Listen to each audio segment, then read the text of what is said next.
विविध विद्याशाखांचे अधिष्ठाता, सिनेट सदस्य, विद्यापीठ प्राधिकरणाचे सदस्य, विभाग प्रमुख, प्राध्यापक, प्राचार्य, विद्यापीठ कर्मचारी आणि सर्व सन्माननीय अतिथीवृंदांचे मी अमृता इंदुरकर मनपूर्वक स्वागत करते.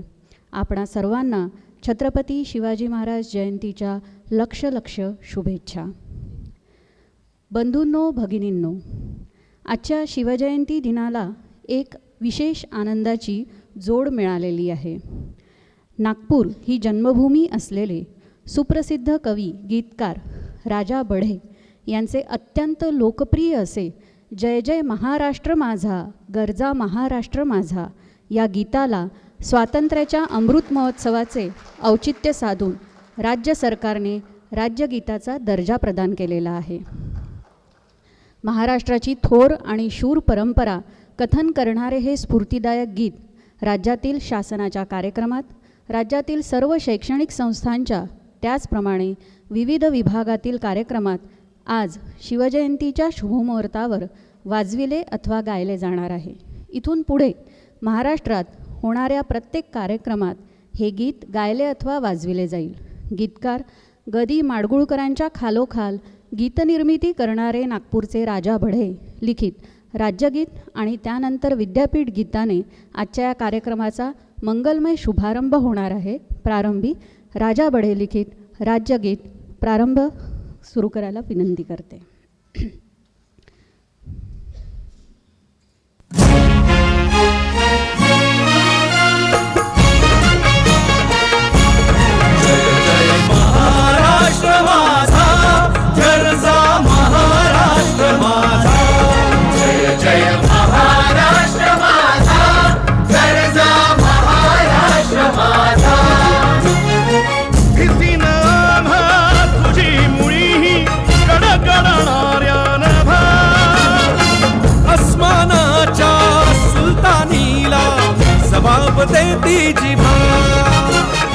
सह्याद्रीचा सिंह गर्जतो शिवशंभू राजा. दरी दरीतून नाद गुंजला महाराष्ट्र माझा, जय महाराष्ट्र माझा, गरजा महाराष्ट्र माझा. काळ्या छातीवरी कोरली अभिमानाची लेणी, ओलादी मनगटे खेळती खेळ जीव घेणी. दारिद्र्याच्या उन्हात शिजला, विठळाच्या घामाने भिजला, देश गौरवासाठी झिजला. दिल्लीचे ही रक्तदाती महाराष्ट्र माझा, जय महाराष्ट्र माझा, गरजा महाराष्ट्र माझा, जय जय महाराष्ट्र माझा. यानंतर विद्यापीठ गीत सादर होईल. कृपया सर्वांनी उभे राहावे.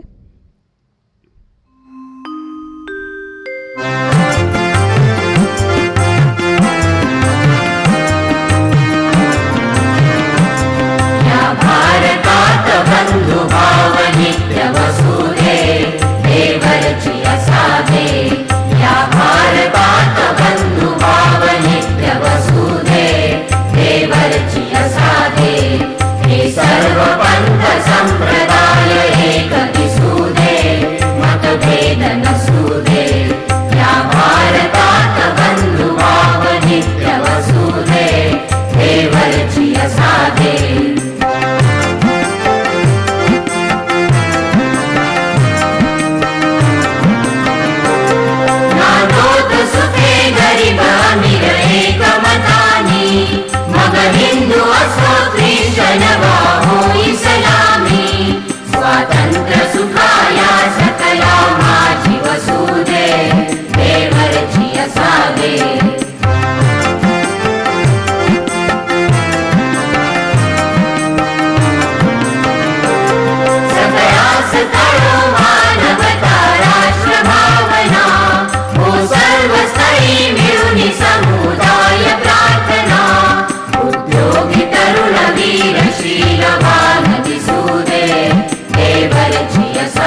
व्यासपीठावरील मान्यवरांना विनंती करते की त्यांनी छत्रपती शिवाजी महाराज आणि वंदनीय राष्ट्रसंत तुकडोजी महाराजांच्या प्रतिमेला पुष्पार्पण करून दीप प्रज्वलन करावे.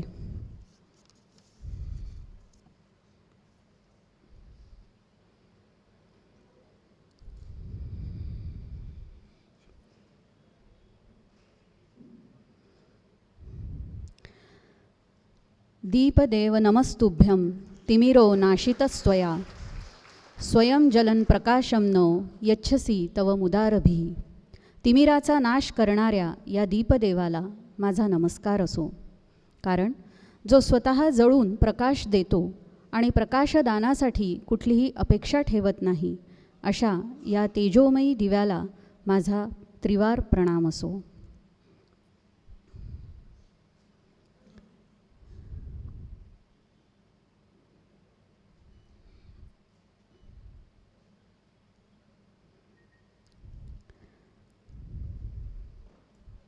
मान्यवरांचे धन्यवाद. कृपया आसनस्थ व्हावे.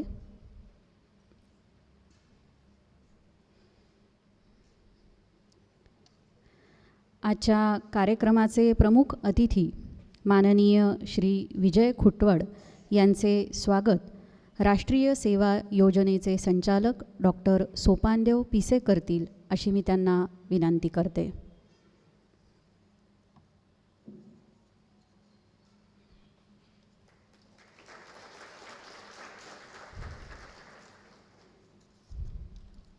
धन्यवाद सर.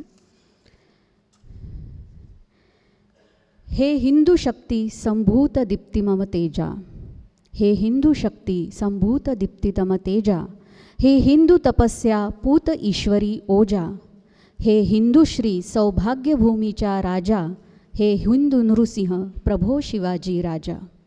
शिवाजी महाराजांच्या गौरवार्थ स्वातंत्र्यवीर सावरकरांनी लेखणीतून जन्मलेले हे केवळ शब्द नाहीत, तर साक्षात शिवाजी महाराजांप्रती असणारा अभिमान, स्वाभिमान आहे. वर्षानुवर्षे पारतंत्र्यात खितपत पडलेल्या महाराष्ट्रात शिवाजी महाराजांनी नवचैतन्य फुंकले. अत्यंत कमी वयात घेतलेल्या हिंदवी स्वराज्याच्या शपथेची पूर्तता त्यांनी वयाच्या 44व्या वर्षी पूर्ण केली. महाराष्ट्रात हिंदवी तख्त आकारास आले ही ऐतिहासिक घटना होती, पण त्यामागे महाराजांचे प्रचंड कर्तृत्व, नेतृत्व व कष्ट होते. महाराजांसोबतच त्यांच्या माणसांनीही प्रयत्नांची पराकाष्ठा केली होती. या सर्वांच्या एकत्रित प्रयत्नाने राज्याभिषेकाचा ऐतिहासिक दिवस संपूर्ण भारताने अनुभवला. या संस्मरणीय दिवसाचे शिल्पकार होते छत्रपती शिवाजी महाराज. आज या भूमीत महाराजांचा जन्मच झाला नसता तर महाराष्ट्र तरी राहिला असता का, अशी शंका मनात येते. शिवाजी महाराजांचे चरित्र जेवढे खोलात जाऊन वाचावे, तेवढी त्यांची दाहकता जाणवायला लागते. किती प्रसंग आहेत, कसोट्यांचे क्षण आहेत, व्यक्तिगत सुखदुःखे आहेत, पण महाराज कधीही खचले नाहीत. स्वराज्याचा जगन्नाथरूपी विराट रथ अंतिम श्वासापर्यंत खेचत राहिले. एक राज्यकर्ता म्हणून जी पथ्ये पाळावी लागतात ती आमरण पाळली. राजा म्हणून ते आदर्श होतेच, पण ते स्वतः एक स्वयंभू क्रांतिकारकही होते. ही क्रांती फक्त राजकीय स्वरूपात मर्यादित न राहता महाराजांच्या सर्व पावित्र्यांमधून दृगोचर होताना दिसते. मुद्रा भद्राय राजते या अस्सल भारतीय चिंतनाला अनुसरून अंत्योदयासाठी त्यांनी आपले राज्य चालविले. अशा पराक्रमी, सामर्थ्यसंपन्न, निर्मोही, विनम्र, श्रद्धावान, प्रजावत्सल, निस्पृह, निष्काम कर्मयोगी, अध्यात्मप्रवण शिवरायांना जयंतीनिमित्त त्रिवार मुजरा. आजच्या या पावन जयंती दिनाच्या कार्यक्रमाला श्री विजय खुटवड यांच्या विचारवाणीचा आपणा सर्वांना लाभ होणार आहे. आपण पुण्याच्या यज्ञ हेल्थकेअर LLPचे संचालक असून आयुर्वेदिक उत्पादने तयार करणाऱ्या वैदिक फार्म्स संस्थेमध्ये भागीदार आहात. श्री संत सेवा संघाचे संस्थापक पूज्य श्री संजय गुरुजी यांच्या मार्गदर्शनानुसार श्री खुटवड यांनी लहान मुले व तरुणांमध्ये जीवनमूल्ये रुजविण्यासाठी 2000 पासून कार्यरत आहेत. गेल्या 22 वर्षांपासून श्री संत सेवा संघाचे आपण कार्यकर्ता आहात. याशिवाय पुण्याच्या ग्रंथराज श्री ज्ञानेश्वरी आध्यात्मिक साधना केंद्राचे आपण सहसचिव आहात. 19 वर्षांपासून आपण शिवचरित्राचे प्रवचनकार व व्याख्याते म्हणून नावलौकिक प्राप्त केलेला आहे. कॉर्पोरेट क्षेत्रात छत्रपती शिवाजी महाराज मॅनेजमेंट गुरु या विषयावर व्यक्तिमत्व विकासावर उद्बोधन करीत असता. पुण्याच्या इतिहास संशोधक मंडळाचे आपण सदस्य आहात. नाशिक येथे महिन्यातून एक व्याख्यान असे 12 पुष्प असणारी श्री शिवचरित्र व्याख्यानमाला आपली नुकतीच पार पडलेली आहे. माननीय कुलगुरू डॉक्टर संजय दुधे यांना विनंती करते की त्यांनी श्री विजय खुटवड यांचा स्मृतिचिन्ह, ग्रामगीता, शाल व श्रीफळ देऊन सत्कार करावा.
मान्यवरांचे धन्यवाद.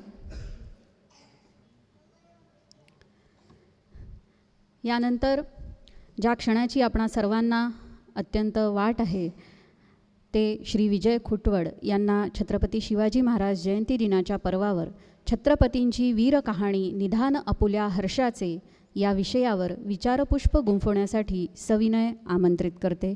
श्री विजय खुटवड.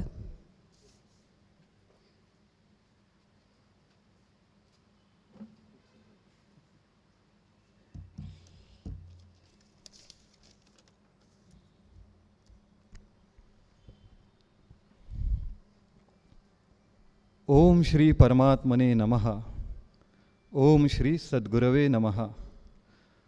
परमात्मा श्री पांडुरंग, संत श्रेष्ठ श्री ज्ञानेश्वर महाराज, सकल संत परंपरा, हिंदवी स्वराज्य संकल्पिका विदर्भ कन्या राजमाता जिजाऊमा साहेब, हिंदवी स्वराज्य संस्थापक छत्रपती श्री शिवाजी महाराज, वंदनीय राष्ट्रसंत तुकडोजी महाराज, माझे सद्गुरू पूजनीय श्री संजय गुरुजी, हे तेजस्वी व्यासपीठ आणि व्यासपीठावर उपस्थित असणारे कुलगुरू आदरणीय डॉक्टर संजयजी दुधे, NSSचे प्रतिनिधी असलेले आदरणीय पिसे सर आणि छत्रपती श्री शिवाजी महाराजांच्या 393व्या जयंतीच्या उत्सवानिमित्त उपस्थित असणाऱ्या तुम्हा सर्व शिवप्रेमी विद्वान बांधवांना, माझा भगिनींना माझा नमस्कार.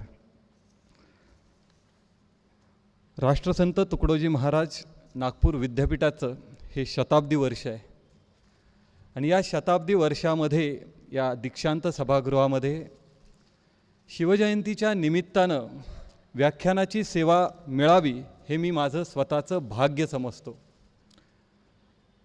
आत्ता मॅडमनी प्रास्ताविक करताना, सूत्रसंचालन करताना उल्लेख केला की गीतकार राजा बढे यांचं ही जन्मभूमी आहे, अनेक विद्वानांची ही नगरी आहे. या नागपूरचं वर्णन माझे गुरुजी नेहमी असं करतात की हे 90 तीर्थक्षेत्र आहे. पूर्ण भारताला आपल्या संस्कृतीच्या माध्यमातून दिशा देण्याचं कार्य या भूमीतून झालं.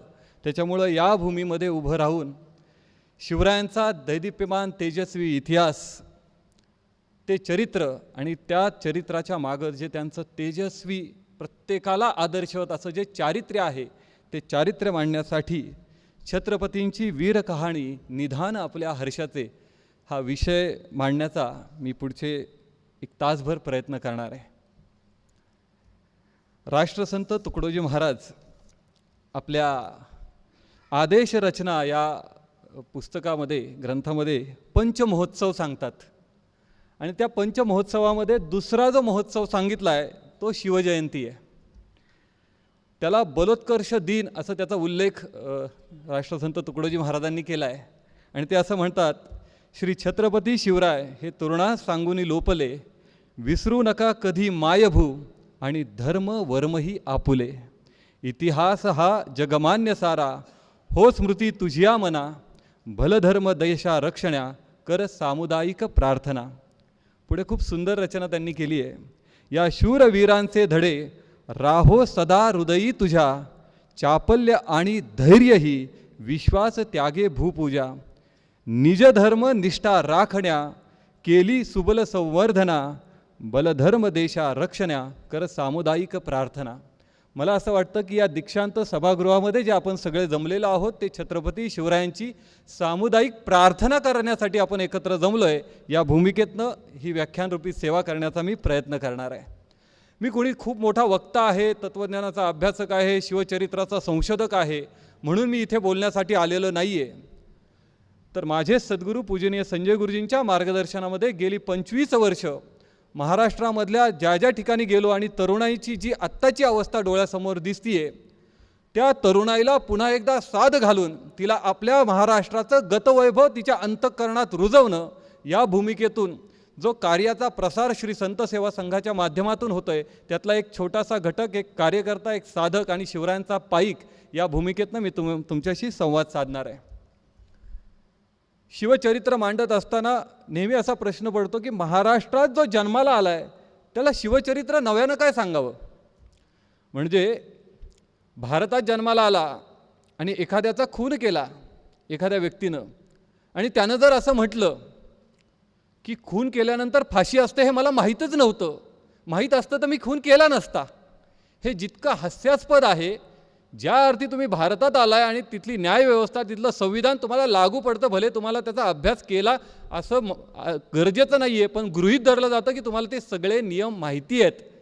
त्याच पद्धतीनं जो महाराष्ट्रात जन्माला आला त्या प्रत्येकाला शिवचरित्र माहितीचं आहे, ते त्याच्या रक्तात भिनलेलं आहे हे गृहीत धरलं जातं.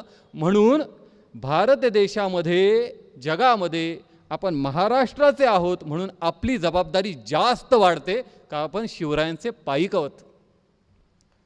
आपण भाग्यवान आहोत, आपण भारतात जन्माला आलो जिथे प्रभू श्री रामचंद्र भगवान श्रीकृष्ण यांनी अवतार घेऊन परित्राणाय साधूनाम विनाशाय च दुष्कृताम धर्म संस्थापनार्थाय संभवामी युगे युगे असं उद्घोषण करताना तो अवतार ज्या भूमीमध्ये झाला त्या भूमीमध्ये आपल्या प्रत्येकाचा जन्म झाला. मी व्याख्यानाच्या समारोपाला भारत शब्दाची व्याख्या सांगणारच आहे. त्याच्या पुढेही आपण भाग्यवान आहोत, आपण महाराष्ट्र भूमीत जन्माला आलो. ही ईश्वरनिष्ठांची, वारकऱ्यांची ही दिव्य भूमी जिथे ऋषींनी, साधू संतांनी जन्म घेतला. माझा मराठाची बोलू कौतुके परी अमृतातेही पैजा जिंके, ऐसी अक्षरे रसिके मेळविन. अमृताला सुद्धा पैजेने जिंकेल अशी काव्यरचना ज्या भूमीमध्ये झाली आणि जिथे मराठी सारस्वतामध्ये जीवनाचं सूत्र असणारं तत्वज्ञान जे भगवान श्रीकृष्णांनी अर्जुनाला कुरुक्षेत्रावर सांगितलं पण ते संस्कृतमध्ये बद्ध होतं, हे तत्वज्ञान मराठी भाषेमध्ये आपल्या प्रत्येकाच्या हितासाठी जिथं रचलं गेलं त्या भूमीमध्ये वारकरी संप्रदायाचा पाया असणाऱ्या संत श्रेष्ठ श्री ज्ञानेश्वर महाराज आणि त्याचा कळस असणारे जगद्गुरू श्री तुकाराम महाराज यांच्या भूमीमध्ये आपल्या प्रत्येकाचा जन्म झाला. जगद्गुरू श्री तुकाराम महाराज छत्रपतींचं वर्णन करताना असं म्हणतात, नाव तुझे शिव ठेविले पवित्र, छत्रपती सूत्र विश्वाचे की. बघा, आपल्या कुठल्याही संतांनी, राष्ट्रपुरुषांनी कधीही एका गावापुरता, एका तालुक्यापुरता, एखाद्या जिल्ह्यापुरता, एका राज्यापुरता कधीच विचार केलेला नाही. म्हणजे छत्रपती शिवाजी महाराज महाराष्ट्रात जन्माला आले म्हणून ते ग्रेट झाले असं नाहीये. छत्रपती शिवरायांनी या भूमीमध्ये अवतार घेतला, इथं ते जन्माला झाले, इथं ते प्रगट झाले, हे या महाराष्ट्र भूमीचं विशेष आहे. म्हणून आपण कधीही केवळ एखाद्या भूगोलाचा, भूभागाचा विचार न करता आपली संस्कृती सांगते वसुधैव कुटुंबकम. म्हणून ज्ञानेश्वर महाराज म्हणतात हे विश्वची माझे घर. म्हणून तुकोबाराय छत्रपतीचा उल्लेख करताना म्हणतात छत्रपती सूत्र विश्वाचे हे. म्हणून आपण विचार करताना जगाचा विचार करतो आणि जगाला आपलं कुटुंब मानतो. हा विचार ज्या भूमीमध्ये रुजला त्या भूमीमध्ये छत्रपती शिवरायांचा जन्म झाला. मग छत्रपतींचा विचार करत असताना, त्यांच्या चरित्राचा विचार करत असताना त्याच्यामागे जे तेजस्वी, विरक्त, त्यागी, समर्पित जे चारित्र्य आहे त्या चारित्र्याचा विचार या व्याख्यानाच्या माध्यमातून व्हावा अशी तुमच्या प्रत्येकाचीच अपेक्षा आणि इच्छा असणार आहे. मला प्रश्न असा पडतो, छत्रपती शिवरायांचा आज 393वी जयंती आहे. त्याच्या आधी शिवराय जन्मानं याच्या आधी 350 वर्षापासून या महाराष्ट्राची अवस्था काय होती? जवळपास 350 वर्ष हा महाराष्ट्र यवनांच्या आक्रमणाखाली, त्या परचक्राखाली भरडला जात होता. कुठेतरी छोटंसं गाव आहे, त्या गावाची 500-600 लोकसंख्या आहे. अगदी 5-6 हजाराच्या 10 हजाराच्या सैन्याने त्या गावावर आक्रमण करावं, घरादाराची राख रांगोळी करावी, घरांना पेटवून द्यावं, पिकांची नासधूस करावी, जनावरांच्या कत्तली कराव्यात आणि आमच्या इथल्या स्त्रियांना उचलून न्यावं. म्हणजे आपल्या इथले पुरुष म्हणजे त्यांच्या गोठ्यातली जनावरं आणि आमच्या इथल्या स्त्रिया त्यांच्या उपभोगाच्या वस्तू, अशी अवस्था या महाराष्ट्रावर 1, 2, 10, 20, 25 वर्ष नाही, 350 वर्ष होती. आणि या 350 वर्षात या 5ही शाह्यांनी जो हौदोस घातला याच्या विरुद्ध कोणीच आवाज उठवला नाही का? उठवला, बंड करण्याचा प्रयत्न केला, पण ते अयशस्वी झाले. पण याच विदर्भामध्ये राजमाता जिजाऊंच्या रूपानं एक तेजशलाका प्रगट झाली आणि या तेजशलाकेच्या तेजातून शिवनेरी किल्ल्यावरती जे चिरंजीव सामर्थ्य जन्माला आलं, ते चिरंजीव सामर्थ्य म्हणजे छत्रपती श्री शिवाजी महाराज, ज्यांनी आम्हाला या पारतंत्र्याच्या अंधकारातून बाहेर काढलं, ते ज्या दिवशी प्रगट झाले तो आजचा दिवस शिवजयंतीचा. शिवराय जन्माला आले, लहानाचे मोठे झाले. आता आपल्या प्रत्येकाच्या घरी मुलगा जन्माला आल्यानंतर विशेष आनंद असतो आणि विशेषत्वानं मुलीपेक्षा मुलगा जन्माला आला तर वंशाचा दिवा म्हणून त्याच्याकडे वेगळ्या पद्धतीनं पाहिलं जातं. इतका सामान्य आनंद जिजाऊ माँसाहेबांना नाही झालेला. ज्या परचक्राच्या खाली ही आपली रयत भरडली जातीये, इथं स्वातंत्र्य, स्वाभिमान याचं काहीच उरलेलं नाही. या राज्याला, या भूमीला स्वातंत्र्य मिळवून देणारा एक तेजस्वी सूर्य जन्माला आलाय. ह्या सर्वश्रेष्ठ आनंद जिजाऊ माँसाहेबांना झालाय. म्हणजे शिवराय जन्माला आले त्या दिवशी त्यांच्या जीवनाचं ध्येय ठरलेलं आहे.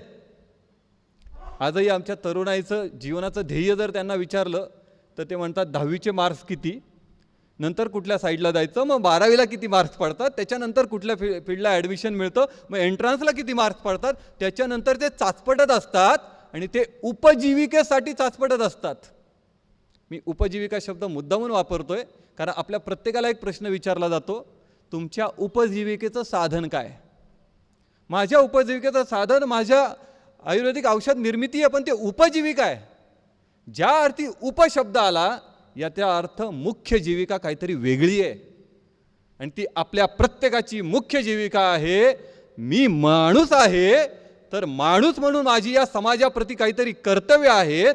छत्रपती शिवरायांनी जे स्वराज्य मिळवलं त्या स्वराज्याचं सुराज्य करण्यासाठी माझ्या खांद्यावरती काहीतरी जबाबदारी आहे.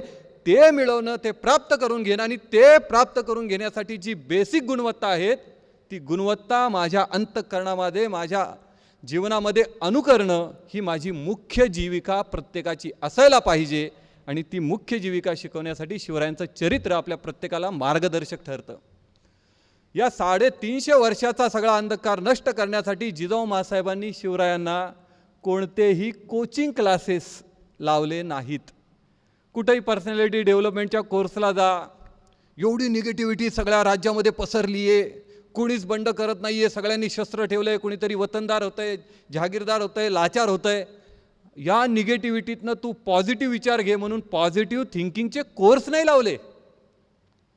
जिजाऊ माँसाहेबांनी शिवरायांना रामायण आणि महाभारत शिकवलं. हे आमचे सांस्कृतिक कोश आहेत, ही आमची विचारधारा आहे, हा भारतीय संस्कृतीच्या पाठीचा कणा आहे. आणि तो अंतःकरणामध्ये शिवरायांच्या रुजत गेला आणि ते जसं जसं रुजत होतं तसं तसं शिवराय प्रगल्भ होतं ते. आणि त्यांनी हिंदवी स्वराज्याचं स्वप्न पाहिलं. आपण जी राजमुद्रा शिवरायांची म्हणतो, प्रतिपतचंद्रलेखे व वर्धिष्णुर विश्ववंदिता शाह सुनो शिवसैषा मुद्रा भद्राय राजते, एवढी सुंदर असणारी राजमुद्रा छत्रपती शिवाजी महाराजांनी वयाच्या 13व्या वर्षी लिहिलेली आहे. आज 13 वर्षाचा मुलगा काय करतो? मी हिंदवी स्वराज्य निर्माण करेल ही शपथ शिवरायांनी 15व्या वर्षी घेतली आहे. ज्या वयामध्ये ज्ञानेश्वर महाराजांनी विश्वाचा विचार केला, ज्या वयामध्ये श्रीमद आद्य शंकराचार्यांनी भारतभर अद्वैत तत्वज्ञानाच्या प्रसाराचं कार्य सुरू केलं, ज्या वयामध्ये स्वामी विवेकानंदांनी कार्य केलं, त्या वयामध्ये छत्रपती शिवाजी महाराजांनी हिंदवी स्वराज्याची शपथ घेतली. त्याच वयाचा विचार करता दुर्दैवानं आपल्याकडं असं म्हणावं लागतं 16वं वरीस धोक्याचं. काय अवस्था आली आपल्या भारतभूमीमध्ये, आपल्या तरुणाईवरती. असे रक्त सळसळलेले, पराक्रमाचा विचार करणारे, जगासाठी काहीतरी करावं, या देशासाठी समर्पण करावं, अशी तरुणाई, अशी सळसळत्या उत्साहाची कुठं गेली आहे? ही तरुणाई आपल्या प्रत्येकाला शोधण्याची, तिच्यात हा संस्कार रुजवण्याची काळाची गरज आहे. म्हणून छत्रपती शिवाजी महाराज हिंदवी स्वराज्याची शपथ घेत असताना असं म्हणतात, हे हिंदवी स्वराज्य व्हावे हे श्रींच्या मनात खूप आहे. शब्दशः वाक्य असं आहे. श्री म्हणजे कोण? आणि नेहमी प्रश्न असा पडतो की ते असं का नाही म्हणाले हे हिंदवी स्वराज्य निर्माण व्हावे, हे शिवाजी शहाजी भोसले याची इच्छा आहे. काय हरकत आहे? आपण आपलं नाव लागावं याच्यासाठी किती तडफडत असतो. म्हणजे माझा इथं उल्लेख करताना यांनी परिचय करून दिला तेव्हा विजयजी खुटवड जी म्हटलं की एक आदर आणि असं हुरळून जातो आपण अंतःकरणातून. तिथे त्यांनी स्वतःचं नाव का नाही लावलं? शिवाजी शहाजी भोसलेची इच्छा आहे. कारण निश्चित समजूयात आपण की छत्रपती शिवरायांनी घेतलेले हिंदवी स्वराज्य हे ईश्वरी कार्याचा भाग आहे, म्हणून त्याला श्री शब्द लावला. हे माझ्या एकट्याचं नाही आहे, हे ईश्वरी कार्य आहे.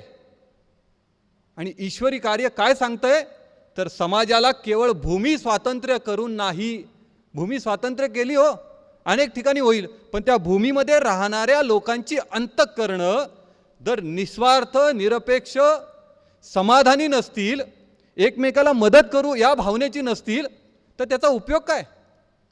शेवटी जिथं भूमी स्वातंत्र्य होती तिथं माणूसच राहतो. आणि माणूस आला म्हणजे तो आपला कचरा शेजारच्याच्या दारात टाकणार, माणूस आला म्हणजे तो एकमेकांशी भांडणार, माणूस आल्यानंतर तो स्वार्थाचा विचार करून दुसऱ्याचा हिसकावून ओरबाडून घेण्याचा विचार करणार. म्हणून माझे सद्गुरू पूजनीय संजय गुरुजी नेहमी म्हणतात, अगदी विज्ञानाच्या मदतीनं आपण मंगळावर जरी गेलो तरी सुद्धा चंद्रावर आणि मंगळावर जाणार म्हणजे माणूसच जाणार ना. आणि माणूस जाणार म्हणजे तो त्याच्या वृत्तींसकट जाणार, आणि तिथं वृत्तींसकट जाणार म्हणजे तिथं तो स्वार्थी अहंकारानंच जगणार, दुसऱ्याला त्रास होईल असंच जीवन जगणार. म्हणजे मंगळावर सुद्धा संत विचार आणि शिवचरित्राचीच गरज आहे, त्याच्याशिवाय त्याच्यात पूर्णत्व येऊच शकत नाही. म्हणून माणसाचं पूर्णत्व सांगण्यासाठी हिंदवी स्वराज्याच्या शपथेचा सुद्धा विचार करावा लागतो. मी भाग्यवान आहे की मी रायरेश्वर जिथे हिंदवी स्वराज्याची शपथ घेतली, जिथे छत्रपती शिवाजी महाराजांनी 25 वर्ष स्वराज्याची राजधानी असं किल्ले राजगडाच्या पायथ्याशी माझा जन्म झाला. मी स्वतःला खूप भाग्यवान समजतो.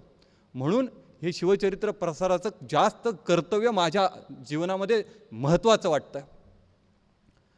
हिंदवी स्वराज्याची शपथ घेत असताना एक प्रसंग प्रकर्षाने जाणवतो, तो म्हणजे आजच्या समाजामध्ये दिसणारी सगळ्यात मोठी अडचण, मुलगा आमचं ऐकत नाही. तुम्ही कुठल्याही घरी जा, पहिलं वाक्य असतं, काय हो तुमच्या मुलाचं काय चाललं आहे? काही नाही, तो मोबाईलमध्ये बघतोय, अभ्यास कर सांगितलं तरी करत नाही, काहीतरी खेळतोय. आणि या लॉकडाऊननी तर प्रत्येकाच्या हातातच मोबाईल दिला. अभ्यास करतोय का त्या मोबाईलवरती दुसरं काहीतरी बघतोय हे कळतही नाही. स्वराज्याची शपथ घेत असताना महाराजांच्या समोर किती वयाची मुलं आहेत? तानाजी मालुसरे वय वर्ष 14, सूर्याजी मालुसरे वय वर्ष 9, 6वीत शिकणारा आत्ताचा मुलगा. आणि बाजी पासलकर स्वराज्याचे पहिले सरसेनापती वय वर्ष 65. कुठं आली जनरेशन गॅप? आज आपण जनरेशन गॅपच्या एका टायटल खाली सगळं माफ करतो, जनरेशन गॅप आहे हो, आमच्या काळात ते नव्हतं.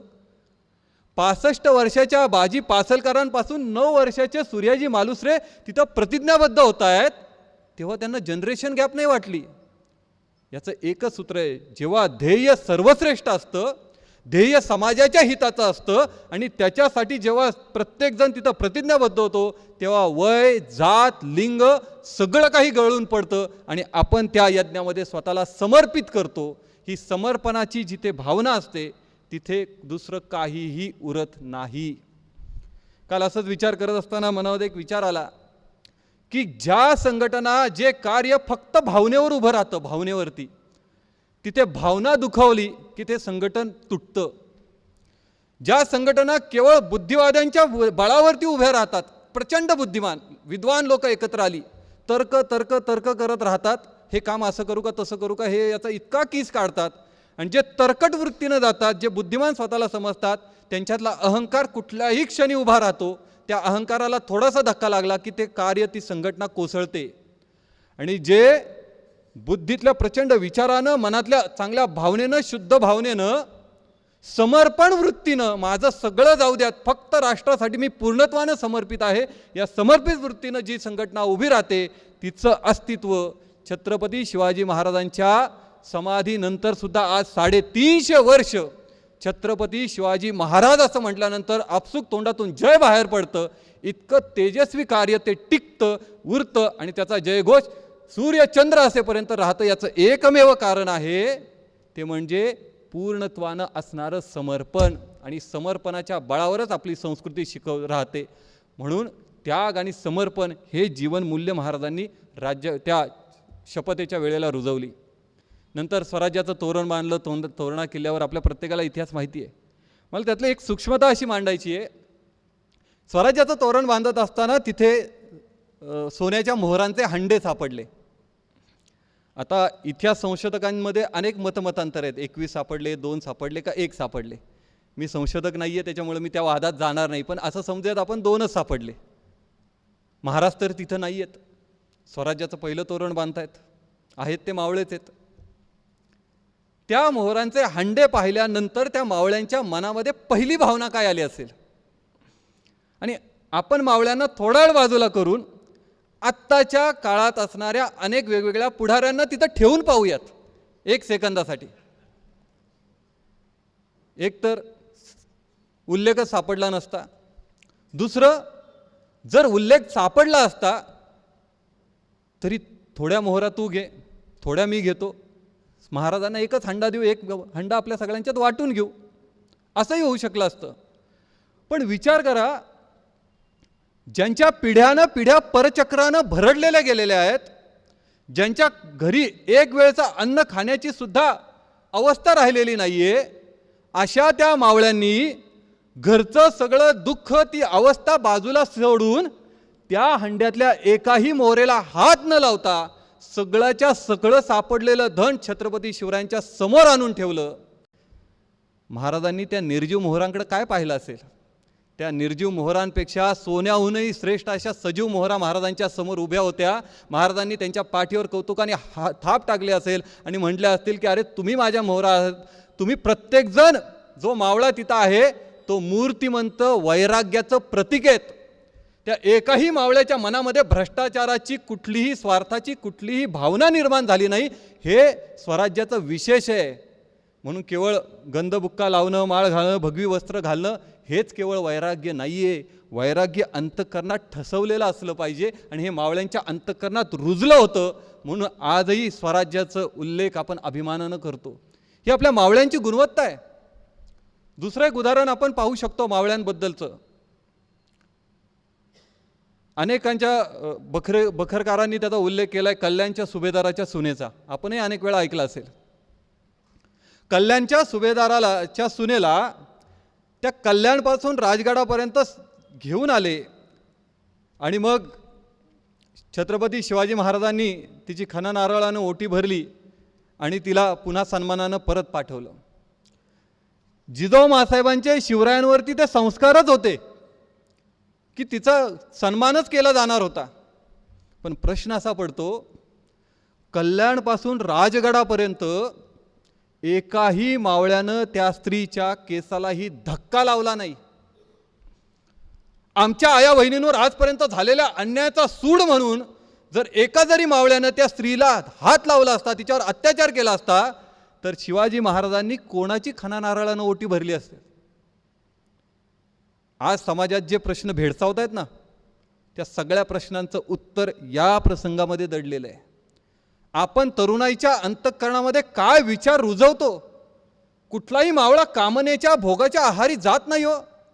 केवढं हे वैराग्य आहे, केवढी विरक्त भावना आहे, आणि हे रुजवणं आजच्या काळाची गरज आहे. महाराजांनी अशी अनेक उदाहरणातून, अशा अनेक प्रसंगातून मावळ्यांची अंतःकरणं तपासली, त्यांची तशी ती विचारधारा घडवली, आणि म्हणून स्वराज्य उभं राहिलं. आणि अशा स्वराज्यावरती पहिलं आक्रमण जे आलं, सगळ्यात मोठं आक्रमण ते म्हणजे होतं अफजल खान. मी अफजल खानाचा प्रसंग अगदी थोडक्यात मांडण्याचा प्रयत्न करणार आहे, कारण अफजल खान वध हा प्रसंग मांडण्यासाठी जवळपास 2.5 तास लागतात. एवढी सूक्ष्मता त्या प्रसंगामध्ये. पण अफजल खानाच्या बाबतीमध्ये त्याचं जे वर्णन आहे ते इतिहासात सप्रमाण मांडलेलं आहे. म्हणजे अफजल खानाचा पराक्रम पाहून औरंगजेब सुद्धा घाबरला होता. औरंगजेबाला कित्येक दिवस त्या परांड्याच्या किल्ल्यामध्ये अफजल खानानं नजरकैद करून ठेवलं होतं.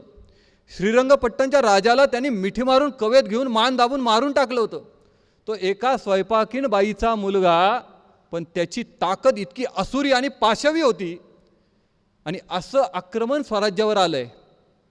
आणि तो येताना काय म्हणतोय? ओ शिवा, ओ तो पहाड का चुहा, डोंगरातला उंदीर आहे. आत्ता एक खूप मोठा सोशल मीडियामध्ये आणि तरुणाईमध्ये शब्द चालू आहे, मी सगळीकडेच बघतो, तुम्हालाही जाणवत असेल, भाईंची दहशत असा एक शब्द येतो. कुठेही खाली एखाद्याचा फोटो टाकायचा आणि खाली नाव येतं भाईंची दहशत. काही नसते. दहशत कशा पद्धतीची असावी हे छत्रपती शिवरायांच्या या प्रसंगात बघा. ती बडी बेगम साहेबा त्या अफजल खानाला विचारते की तो डोंगरातला उंदीर ज्याला तू म्हणतोयस त्याला पकडण्यासाठी तुला सैन्य किती पाहिजे? तो म्हणतो 10,000 पायदळ, 12,000 घोडदळ, 65 उंट, 1200 उंट, 65 हत्ती, अशा जवळपास 23,000चं सैन्य घेऊन अफजल खान शिवाजी महाराजांना पकडायला येतो. याला म्हणतात दहशत. किती काळासाठी तू तुझी ही मोहीम आखशील? तो म्हणतो मला 3 वर्ष पुरेल इतकी साधन सामग्री आणि धान्य द्या. 3 वर्ष. डोंगराचा उंदीर म्हणायचं आणि त्याला पकडायला 23,000चं सैन्य आणि 3 वर्षाची मोहीम घेऊन जायचं. केवढा हास्यास्पद ही गोष्ट आहे. याला म्हणतात शिवरायांच्या तेजस्वी चारित्र्याचा प्रभाव. अफजल खान स्वराज्यावर चालत आला, ते तुळजापूरला गेला, त्या तुळजाभवानीच्या ठिकऱ्या गेला, तो पंढरपुरात गेला, पंढरपुरात त्याने उपद्रव केला. या सगळ्या प्रसंगातून आपण काय शिकायचं आहे? तर या सगळ्या प्रसंगातून आपल्याला शिकायचं आहे संयम, पेशन्स. आपल्यावर कोणीतरी काहीतरी चुकीची टीका केली, आपण बेभान होतो आणि त्याला प्रत्युत्तर द्यायला पहिल्यांदा तो मला असं बोलला का बघतोस त्याच्याकडे. आपल्या कुलदैवताला धक्का लागलेला आहे, पण महाराज शांत आहेत, कारण त्यांना माहिती आहे की मोकळ्या मैदानावरती अफजल खानाला मला बोलवायचं आहे. बघा, आपलं स्वतःचं कुलदैवत भ्रष्ट होण्याचा प्रयत्न अफजल खान करतोय, पण शिवाजी महाराज प्रतापगडावरती शांत आहेत. पंढरपूर वैष्णवांचं पीठ आहे, टाळ मृदुंगाचा आवाज तिथं होतोय, तिथंही त्यानं उपद्रव केला, गायींच्या कत्तली केल्या, पण तरीसुद्धा महाराज बाहेर आले नाहीत. अरे, याच्या श्रद्धास्थानाला हात लावला तरी हा संयम राहतो. मग काय करूयात? नात्यानं शिवाजी महाराजांचे मेहुणे असणाऱ्या आणि लढताना अफजल खानाच्या बाजूनं लढणाऱ्या बजाजी नाईक निंबाळकरांना अफजल खानानंच कैद केलं. आता नात्याचा प्रसंग आला. आवडती राणी सईबाई राणीसाहेबांचा भाऊ. आता नात्याच्या बंधनात तरी शिवाजी सापडेल आणि तो बाहेर येईल. पण शिवाजी महाराजांचा संयम बघा किती आहे. त्यांनी गुप्तहेरांच्या माध्यमातून शिवरायांनी बातमी पोहोचवली अफजल खानापर्यंत, जर तू तुझ्या सैन्यातल्या मराठ्यांनाच कैद करायला लागलास तर त्यांच्यातच बंड निर्माण होईल आणि तुझी मोहीम फसेल, सावध हो. आणि व्यापाऱ्याच्या माध्यमातून त्या काळातल्या 36,000 रुपयांची हुंडी लिहून देऊन बजाजी नाईक निंबाळकरांची सोडवणूक महाराजांनी केली आहे. केवढं गुप्तहेर खातं असेल. पण नात्याच्या बंधनात किंवा श्रद्धास्थानाला धक्का लावून सुद्धा शिवाजी महाराज शरण येत नाहीत. कसे येतील हो? भावनेपेक्षा आणि नात्यापेक्षा कर्तव्य श्रेष्ठ मानणाऱ्या प्रभू श्री रामचंद्रांच्या म्हणजे सूर्यवंशाचे ते राजे आहेत. त्याचे ते वारसदार आहेत, कर्तव्य श्रेष्ठ मानतील म्हणून ते तिथं थांबले. अफजल खान वाईमध्ये आला, वाईमधनं तो प्रतापगडच्या पायथ्याला आला, प्रतापगडच्या पायथ्यातून शामियाण्यामध्ये आला. महाराजांच्या तोपर्यंत महाराजांनी ना वाघनखं वापरली आहेत, ना तलवार वापरली, काहीच नाही. महाराजांच्या जीवनात खूप कमी प्रसंग आलेत की जिथं त्यांना प्रत्यक्ष तलवार काढावी लागली. आपण म्हणजे शिवरायांना कसं पाहतो, तलवार घोड्यावरती चाललेत लढायला. खूप जीवनात कमी प्रसंग आहेत शिवरायांच्या. फत्तेखान लढाई, अफजल खान लढाई, शाहिस्ते खान, सुरतेची स्वारी, लूट, बस. अजून किती प्रसंग असतील. पन्हाळगडचा वेढा, तिथली लढाई, अजून किती आहेत, बोटावर मोजणे एवढेच आहे. त्याच्या पलीकडचे महाराज कसे आहेत बघा. 23,000च्या सैन्यामधून 16,000 सैन्य वाईमध्ये, 1200 सैन्य प्रतापगडाच्या पायथ्याशी, 10 तलवारधारी लोक शामियाण्याच्या बाहेर, 10 त्या बाणाच्या टोकावरती, शामियाण्याच्या बाहेर सय्यद बंडा आणि शामियाण्यामध्ये एकटा अफजल खान. याला म्हणतात शिवरायांचा 8वा साक्षेप भूमंडळी. शिवरायांचं रूप सगळेच आठवतो आपण, ते तर नाव घेण्यासाठी सगळीकडेच वापरलं जातं. शिवरायांचा प्रताप तर प्रत्येकजण सांगतो, पण शिवरायांचा साक्षेप म्हणजे विवेक काय बघा. 23,000 सैन्यामधून अफजल खानाला एकटा शामियाण्यात गाठला आणि शामियाण्यात एकट्याला त्याला गाठून कोण उभं आहे शिवरायांच्या समोर. कुठल्या जातीतला माणूस आहे. शिवरायांनी त्याची जात पाहिली म्हणून त्याला फाडला, अजिबात नाही. शिवरायांनी अफजल खानाचं स्वरूप जे पाहिले तो पापाचा, भोगाचा, अहंकाराचा कलंकित पुतळा समोर उभा आहे. हिंसाचारानं, भ्रष्टाचारानं बरबटलेला आहे. आणि अफजल खानाच्या समोर कोण उभं आहे. प्रत्यक्ष तेज, प्रत्यक्ष वैराग्य, निष्कलंक चारित्र्य, निरंकारी जीवन, समर्पित जीवन. आणि अशा त्या प्रत्यक्ष तेजस्वी व्यक्तिमत्वाच्या समोर जेव्हा एखादा कलंकित माणूस उभा राहतो ना, तेव्हा त्याचं सामर्थ्य असं गळून पडतं. म्हणून एवढा बलाढ्य असणारा अफजल खान, पण त्याला सुद्धा महाराजांनी आपल्या हातानं फाडला. सगळ्यात मोठा पराक्रम. आज जगानं सुद्धा त्याची नोंद घेतली. त्या काळामध्ये लंडनमध्ये निघणाऱ्या वृत्तपत्रांमध्ये याची बातमी पोचली की एवढा बलाढ्य अफजल खान महाराजांनी फाडला. याचं माझ्या जीवनाशी काय संबंध आहे. ज्या ज्या वृत्ती अफजल खानाच्या आज समाजामध्ये दिसत आहेत, अफजल खान तो पुरुष होता, त्याचा देह तिथं होता म्हणून महाराज फाडू तरी शिकले हो. आज जर समाजाकडे पाहिलं तर काय दिसतंय. हिंसाचार, अत्याचार, खून, दरोडे, बलात्कार, जातीय दंगली. मग अफजल खान कुठे आहे. आजही समाजात तो दिसतोय. तेव्हा तरी तो महाराजांच्या समोर देहरूपाने तरी होता, पण वृत्तीरूपाने आजही समाजात आहे ना. मग याला जर फाडायचं असेल तर मी काय करायला पाहिजे. मी घेतो तलवार आणि सुटतो.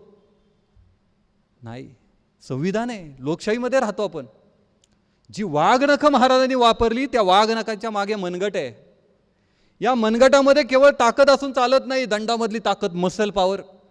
ती मसल पॉवर नुसती असून चालत नाही. त्या मसल पॉवरच्या मागे जे मन आहे, त्या मनामध्ये, त्या अंतःकरणामध्ये शिवरायांबद्दलची अपार निष्ठा, समाजासाठीचा असणारी हिताची तळमळ, या तळमळीतून जे तेज प्रगट होतो, जी ताकद मिळते ना, ती ताकद आज प्रत्येक तरुणामध्ये रुजवणं ही आत्ताच्या काळाची सगळ्यात मोठी गरज आहे. अफजल खान वध हा केवळ वध नाही आहे, तर पावित्र्याचा अपावित्र्यावरती, तेजाचा तमावर, वैराग्याचा भोगावर हा विजय आहे. म्हणून आपण त्या प्रसंगाकडे तसंच पाहायला पाहिजे. आणि म्हणून शिवरायांना केवळ 2च जाती माहिती आहेत. पहिल्यांदा जातीयता निर्मूलनाचं काम छत्रपती शिवराय, त्याच्या आधी संतांनी, मी तू पण जाऊ दे दुरी एकची घोंगडे पांघरू हरी असं म्हणून पंढरपूरच्या वाळवंटात सगळ्या समाजाला संतांनी एकसंध केलं. आणि मग शिवरायांनी केलं. अनेक जातीतले, अनेक समाजातले त्यांनी मावळे आपलेसे केले आणि त्या मावळ्यांना एकत्र केलं. म्हणून नेहमी मी व्याख्यानामध्ये म्हणतो, शिवरायांना 2च जाती माहिती होत्या. जो राष्ट्रासाठी स्वतःची तलवार वापरेल, राष्ट्र रक्षणासाठी वापरेल, समाजासाठी वापरेल, तो राष्ट्रभक्त, मग तो कुठल्याही जातीचा का असेना. आणि दुसरं राष्ट्रद्रोही, मग तो स्वतःच्या रक्ताचा जरी असला तरी सुद्धा महाराजांनी त्याचा विचार केला नाही, त्याला मारलेलाच आहे. खंडोजी खोपडेचं काय केलं आपल्याला माहिती आहे. रांजाच्या पाटलाचं त्यांनी काय केलं आपल्याला माहिती आहे. चंद्रराव मोरेंचं त्यांनी काय केलं आपल्याला माहिती आहे. म्हणजे आपल्या समाजातले जर राष्ट्राच्या विरोधात लढत असतील तरी सुद्धा त्यांनी त्यांना पाणीचं पाजलेलं आहे, त्यांना मारलेलंच आहे, हा इतिहास आहे आपला. म्हणून कुणीही कधीही आपण एखाद्या जातीच्या चौकटीमध्ये प्रत्येकाला तसं बघायला नाही पाहिजे. एक धर्माचं लेबल आपण त्याच्यावरती चिकटवतो, पण धर्माची संज्ञासुद्धा खूप व्यापक आहे. महाराज धर्मांध होते का धर्मनिरपेक्ष होते, या वादामध्ये अनेक आज समाजात दिसतंय. कारण आपण प्रत्येकजण धर्माची व्याख्या जी बघतो ती धर्म म्हणजे जात अशी बघतो, जात. पण जात म्हणजे धर्म नाही. मी जाणीवपूर्वक बुधभूषण ग्रंथामधले काही श्लोक आणलेले आहेत. छत्रपती संभाजी महाराजांना स्वराज्य रक्षक म्हणावं का धर्मवीर म्हणावं, असा एक वाद आहे. दोन्हीचं उत्तर आपल्याला इथं मिळेल. तेच त्यांच्या राजनीती या प्रकरणामध्ये, बुधभूषणमधल्या राजनीती प्रकरणामध्ये म्हणतात, सत्यम शौचम दया दानम परद्रव्यम न गृह्यते ब्रह्मचर्यम तपोमूलम एतत् धर्मस्य लक्षणम. जे धर्माची आपण व्याख्या करतो ती जातीयतेवरती करतो, जी संतांनाही मान्य नाही, राष्ट्रपुरुषांनाही मान्य नाही आणि संभाजीराजे आणि शिवरायांना पण मान्य नाही.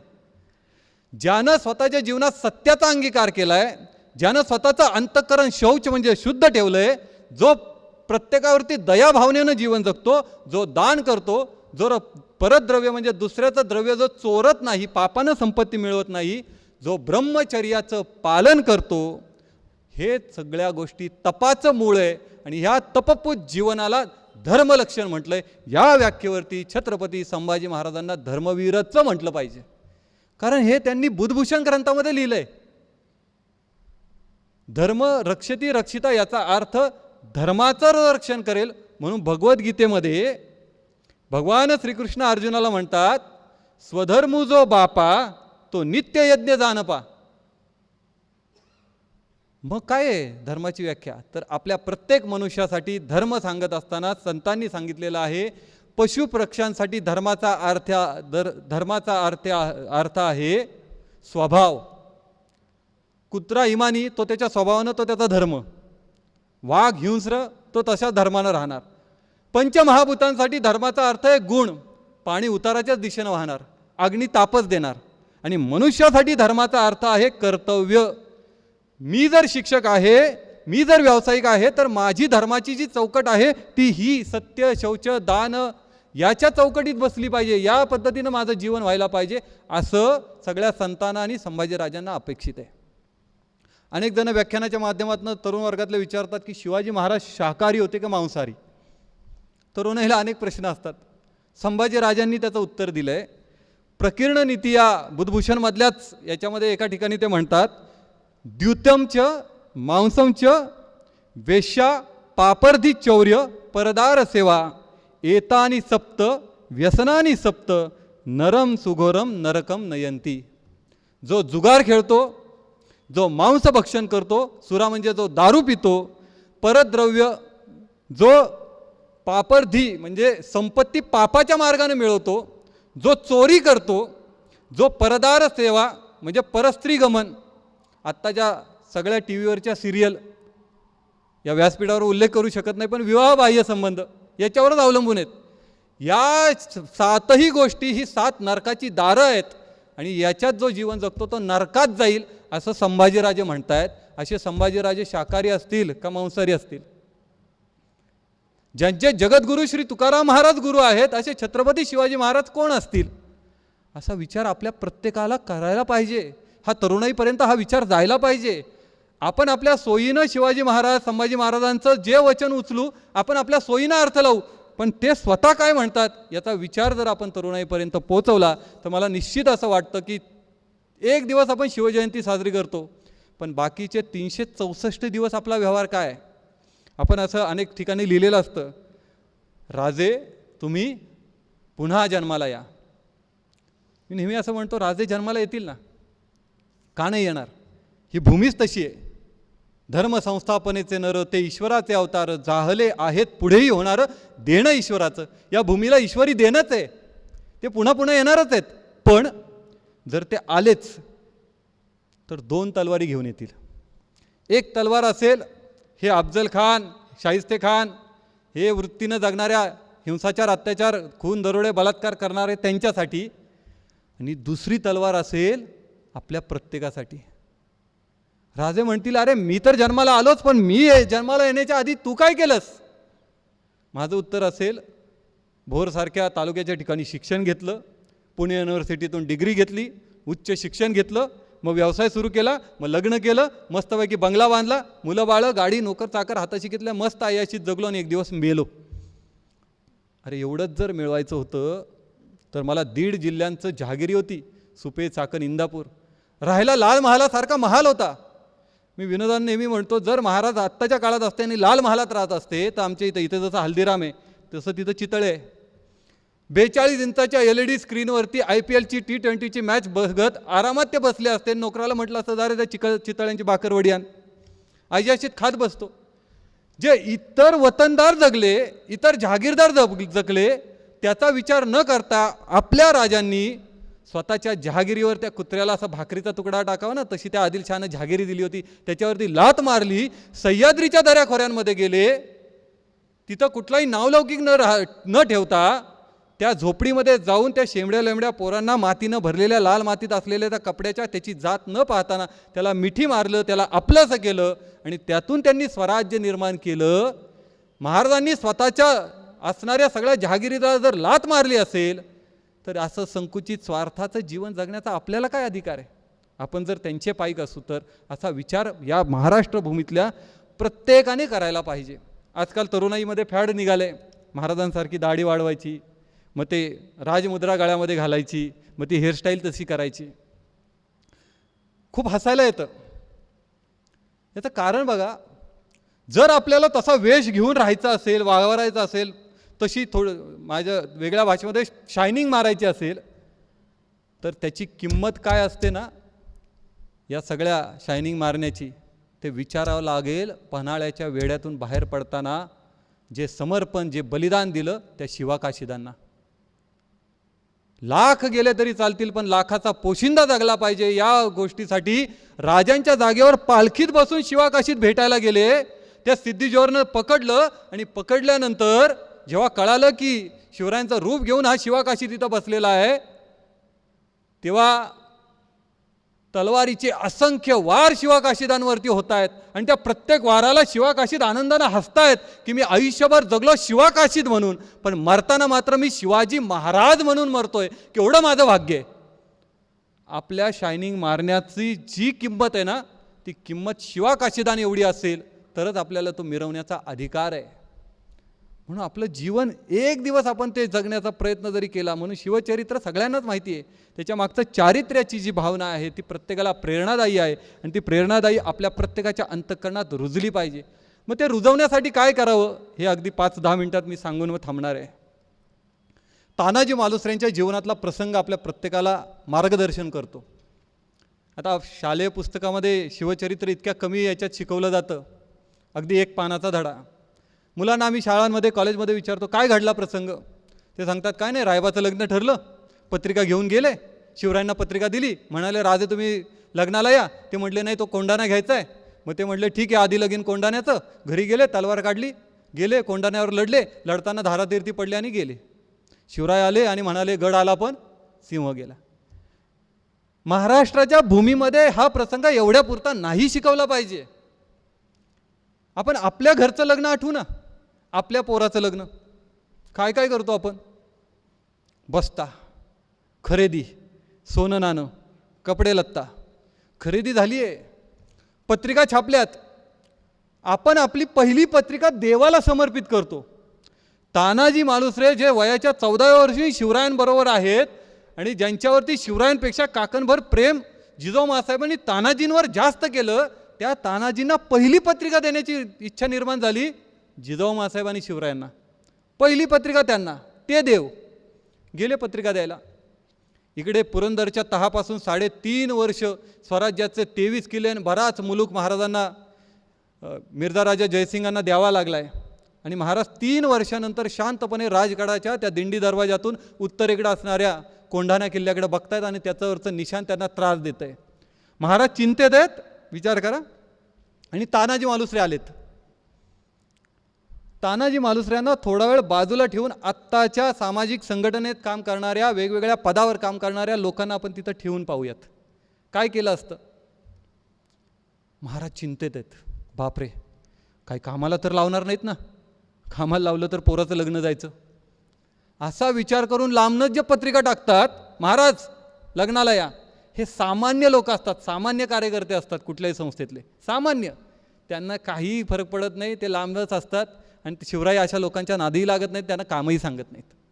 जो बरा असतो ना, बरा, तो विचारतो तरी, राजे काय चिंता आहे, आत्ताच्या भाषेत काय टेन्शन आहे? काय नाही रे, ते कोंढाण्यावरचं. महाराजांनी तानाजी मालुसऱ्यांना सांगितलं नसतं, लगेच नसेल सांगितलं, पण आपण गेलो असतो ना, म्हटलं असते बरं झालं सापडला, विचारतो ना त्याला कामालाच लावतो. जो विचारतो पण म्हणतो महाराज बरोबर आहे, तुमची इच्छा आहे, तो कोंढाणा घ्यायचा आहे, आलो असतो, पण मुलाचं लग्न आहे ना. माझ्यापेक्षा ना नेताजी पालकर खूप पराक्रमी आहे, त्याला लावा ना, त्याची तलवार काय चालते. इतर वेळी प्रत्येक गोष्टीमध्ये मला कसं पुढे येता येईल याच्यासाठी धडपडत असतो, तेव्हा नेताजी पालकरला मागे ओढू. पण जबाबदारी आपल्या खांद्यावर पडते तेव्हा अलगद दुसऱ्याच्या खांद्यावर ढकलण्याची वृत्ती असते. तो विचारतो, काम समजून घेतो, पण दुसऱ्याच्या खांद्यावर ढकलतो, तो बरा असतो पण उपयोगाचा नसतो. त्याच्यापेक्षा जो चांगला असतो तो जातो, विचारतो, वा महाराज तुमच्या मनातली इच्छा ना खूप भारी आहे, घ्यायला पाहिजे कोंढाणा, बरोबर आहे, 3.5 वर्ष झाली एकही किल्ला 23 पैकी घेतला नाही स्वराज्यात, असं कसं चालेल. पण हे बघा, 3.5 वर्ष थांबलात का नाही, 3.5 वर्ष, आता 10 दिवसावर रायबाचं लग्न आले. हे काय डोक्यावर रायबाच्या अक्षदा पडल्या की त्या क्षणाला घोड्याला टाच मारतो आणि जातो, घेतो ना किल्ला. किल्ला जातोय कुठं, 3.5 वर्ष कुठं गेला का, जागेवरच राहणार आहे ना. आपल्या सोयीनं आपली वेळ मागून जे समाजकार्यामध्ये वेगवेगळ्या जबाबदाऱ्या घेण्यामध्ये इच्छा निर्माण करतात, यांचाही समाजासाठी काहीही उपयोग नाही, कारण ते त्यांच्या सोयीनं बघतात. आज त्यांची अडचण रायबाचं लग्न असेल, उद्या त्यांची अडचण दुसरी काहीतरी असेल. अडचणी लाख आहेत आणि ज्याला करण्याची इच्छा नसते त्याच्या समोर कारणांची लिस्टच असते. अशी कारणांची लिस्ट असणाऱ्या कुठल्याही व्यक्तीला महाराज कधीही जवळ करत नाहीत. पण जे उत्तम कार्यकर्ते, उत्तम जबाबदारी घेणारे असतात ते तानाजी मालुसरे असतात. ते म्हणतात महाराज या क्षणाला जाऊन कोंढाणा घेतो. अरे पण तुझ्या मुलाचं लग्न, राजे माझ्या एकट्या मुलाच्याच लग्नाचं काय, या सगळ्या रयतेची काळजी घेणारा माझा राजा माझ्या समोर आहे. नेहमी मी असं म्हणतो की त्या काळातला जगातला एकमेव लाईफ इन्शुरन्स म्हणजे छत्रपती शिवाजी महाराज आहेत. जिथं हप्ते पण भरायचे नाही आहेत, तिथं फक्त आपली निष्ठा आणि समर्पण समर्पित करायचं आहे, आपली भावना व्यक्त करायची आहे. अरे माझ्यात काय, रयतेच्या प्रत्येकाची काळजी घेणारा राजा, या राजावरती मी निर्धास्तपणे सोपवलं आणि तानाजी मालुसरे परत गेलेत. उत्तम कार्यकर्त्याचं लक्षण. घरी गेले. आता त्या काळात सुद्धा शिवरायांना नावं ठेवणारी लोकं होती, नाही तर खंडोजी खोपडे, बाजी घोरपडे, चंद्रराव मोरे जन्माला आले नसते. कुठे चालला, ढाल तलवार घेतली, अरे पोराचं लग्न नाही, महाराजांनी सांगितलं कोंढाणा घ्यायचा. अरे वेळ लागले काय तुला, मुलाचं लग्न बाजूला ठेवून, नाही, राजांचा शब्द आहे. तानाजी मालुसरे बाहेर पडतात तेव्हा सूर्याजी मालुसरे सुद्धा जातात. जिकडे राम तिकडे लक्ष्मण जाणारच, ही आपली संस्कृती आहे. पाठचा भाऊ त्या क्षणाला निघाला, दोघंही जातात त्या डोनागिरीच्या कड्याच्या इथं, जिथं 50-60 लोकही नीट उभी राहणार नाहीत. रात्रीच्या वेळी एवढ्या किर्र अंधारातनं ते जातात आणि तिथं 600 लोक उभी राहतात.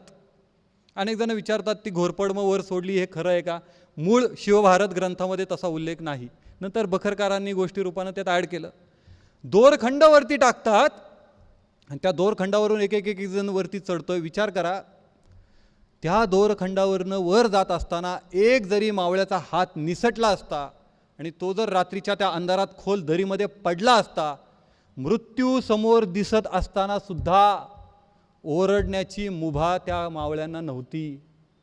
आपल्याला थोडं कापलं तर औच लगेच ओरडायला सुरुवात. मृत्यू समोर आहे, कारण आपण ओरडलं तर शत्रुगडावरचा जागा होणार आहे, तो उदयभान राठोड आक्रमण करेल. आणि हे सगळे मावळे तिकडे जातात. गडावरती 300 मावळे पोचेपर्यंत ती 4,500 फौज जागे होते. आक्रमण सुरू होतं, एकमेकाशी ते लढतात आणि लढत असताना उदयभान राठोड आणि तानाजी मालुसरे समोर येतात. या भारत राष्ट्राचं सगळ्यात मोठं दुर्दैव जर काय असेल तर उदयभान राठोड कडवा रजपूत आहे, भारतीय आहे. तानाजी मालुसरे कडवट मराठे आहेत, भारतीय आहेत. दोघंही लढतायत, पण दोघंही लढत असताना हे लढतायत संस्कृती रक्षण आणि राष्ट्रासाठी, राष्ट्राला स्वातंत्र्य देण्यासाठी. आणि हे लढतायत संस्कृतीचं संहारण करण्यासाठी आणि राष्ट्राला गुलाम करण्यासाठी. दोन इतिहासाची टोक आहे ती. एकमेकांवर त्यांचे वार होतात. एकमेकांवर वार होत असताना तानाजी मालुसरे धारातीर्थी पडणार इतक्यात ते अंगातलं सगळं त्राण आणून त्याच्यावरती हल्ला करतात आणि उदयभान राठोडही कोसळतो. जिंकत आलं लढाई आपण, जिंकत. या लढाईतनं शिकण्यासारखं आहे. यश असं खुणावत असताना केवळ नेता पडला, तानाजीराव पडले, सुभेदार पडले म्हणून जिंकत आलेली लढाई सोडून आपले सगळे मावळे पुन्हा त्या दोरखंडाकडे पळत जातात. इथं सूर्याजी मालुसऱ्यांचं विशेष लक्ष ठेवणं पाहिजे. स्वतःचा थोरला भाऊ रक्ताच्या थारोळ्यात पडलेला असताना सुद्धा सूर्याजी मालुसरे दोरखंडाकडे गेले, पहिला दोर कापला. आणि ते म्हणतायत, अरे तुमचा बाप इथं मरून पडलेला असताना तुम्ही भ्याडासारखे जाता कुठे? लढायला आलो तर एका नेत्यासाठी नाही, लढायला आलो तर शिवरायांनी दाखवलेल्या स्वराज्याच्या मार्गासाठी, रयतेच्या कल्याणासाठी आणि या रयतेला स्वातंत्र्य मिळवून देण्यासाठी. एक वेळ कटून मरू, पण शत्रूला पाठ दाखवून पळून जाणार नाहीत. या वाक्यानंतर अख्खं सैन्य पुन्हा उसळी मारतं आणि पुन्हा लढाई सुरू होते. आणि 4,500 विरुद्ध 600 मावळे ही लढाई आपण जिंकतो. सकाळचा सूर्य जेव्हा उगवतोय तेव्हा राजांना कळतं की आपण कोंढाणा घेतला. ज्या कोंढाण्यावरून पुरंदरच्या तहाच्या वेळेला ज्या कोंढाण्यावरनं जिजाऊ माँसाहेबांना पाय उतार व्हावं लागलं, विजापूरला शहाजी राजांना जेव्हा त्या बाजारपेठेतून धिंड त्यांची काढली गेली तेव्हा त्यांना सोडवण्यासाठी शहाजी राजांनी जो कोंढाणा विजापूरच्या आदिलशहाला दिला, तो कोंढाणा मी पुन्हा स्वराज्यात मिळवला. आणि आता 23 किल्ले घ्यायला मी सुरुवात करणार म्हणून महाराज त्या किल्ल्याचं दर्शन घ्यायला जातात. आणि पहिली बातमी समजते, लहानपणापासून आपल्याबरोबर खेळलेला आपला सवंगडी बालमित्र माझा सखा आज धारातीर्थी पडला. महाराजांना किती दुःख झालं असेल हो. महाराज तिथं गेले, शांतपणे त्या सगळ्या मृतदेहाकडे बघितलं असेल, श्रद्धांजली अर्पित केली असेल, पण त्याच वेळेला त्यांनी सूर्याजी मालुसरेचं काय कौतुक केलं असेल. आपल्या आयुष्यात असे कितीतरी टोकाचे प्रसंग येतात, ते भावनिक करतात, आपल्याला हळवं करतात, पण त्या हळव्या प्रसंगात सुद्धा आपण नैराश्यात न जाता त्याच क्षणाला कुठला निर्णय घ्यायला पाहिजे हे सूर्याजी मालुसरेंच्या चरित्रातनं आपल्याला शिकायला मिळतं. भावाकडं बघून त्याला जवळ करून आता तानाजी माझा भाऊ गेला असं म्हणून त्या रक्ताच्या थारोळ्यात पडलेल्या मृतदेहाकडे जायचं का पहिला दोर कापायचा? याला विवेक लागतो. हा विवेक महाराजांनी प्रत्येक बावळ्याच्या अंतःकरणात रुजवला. ही आत्ताच्या काळाची गरज आहे.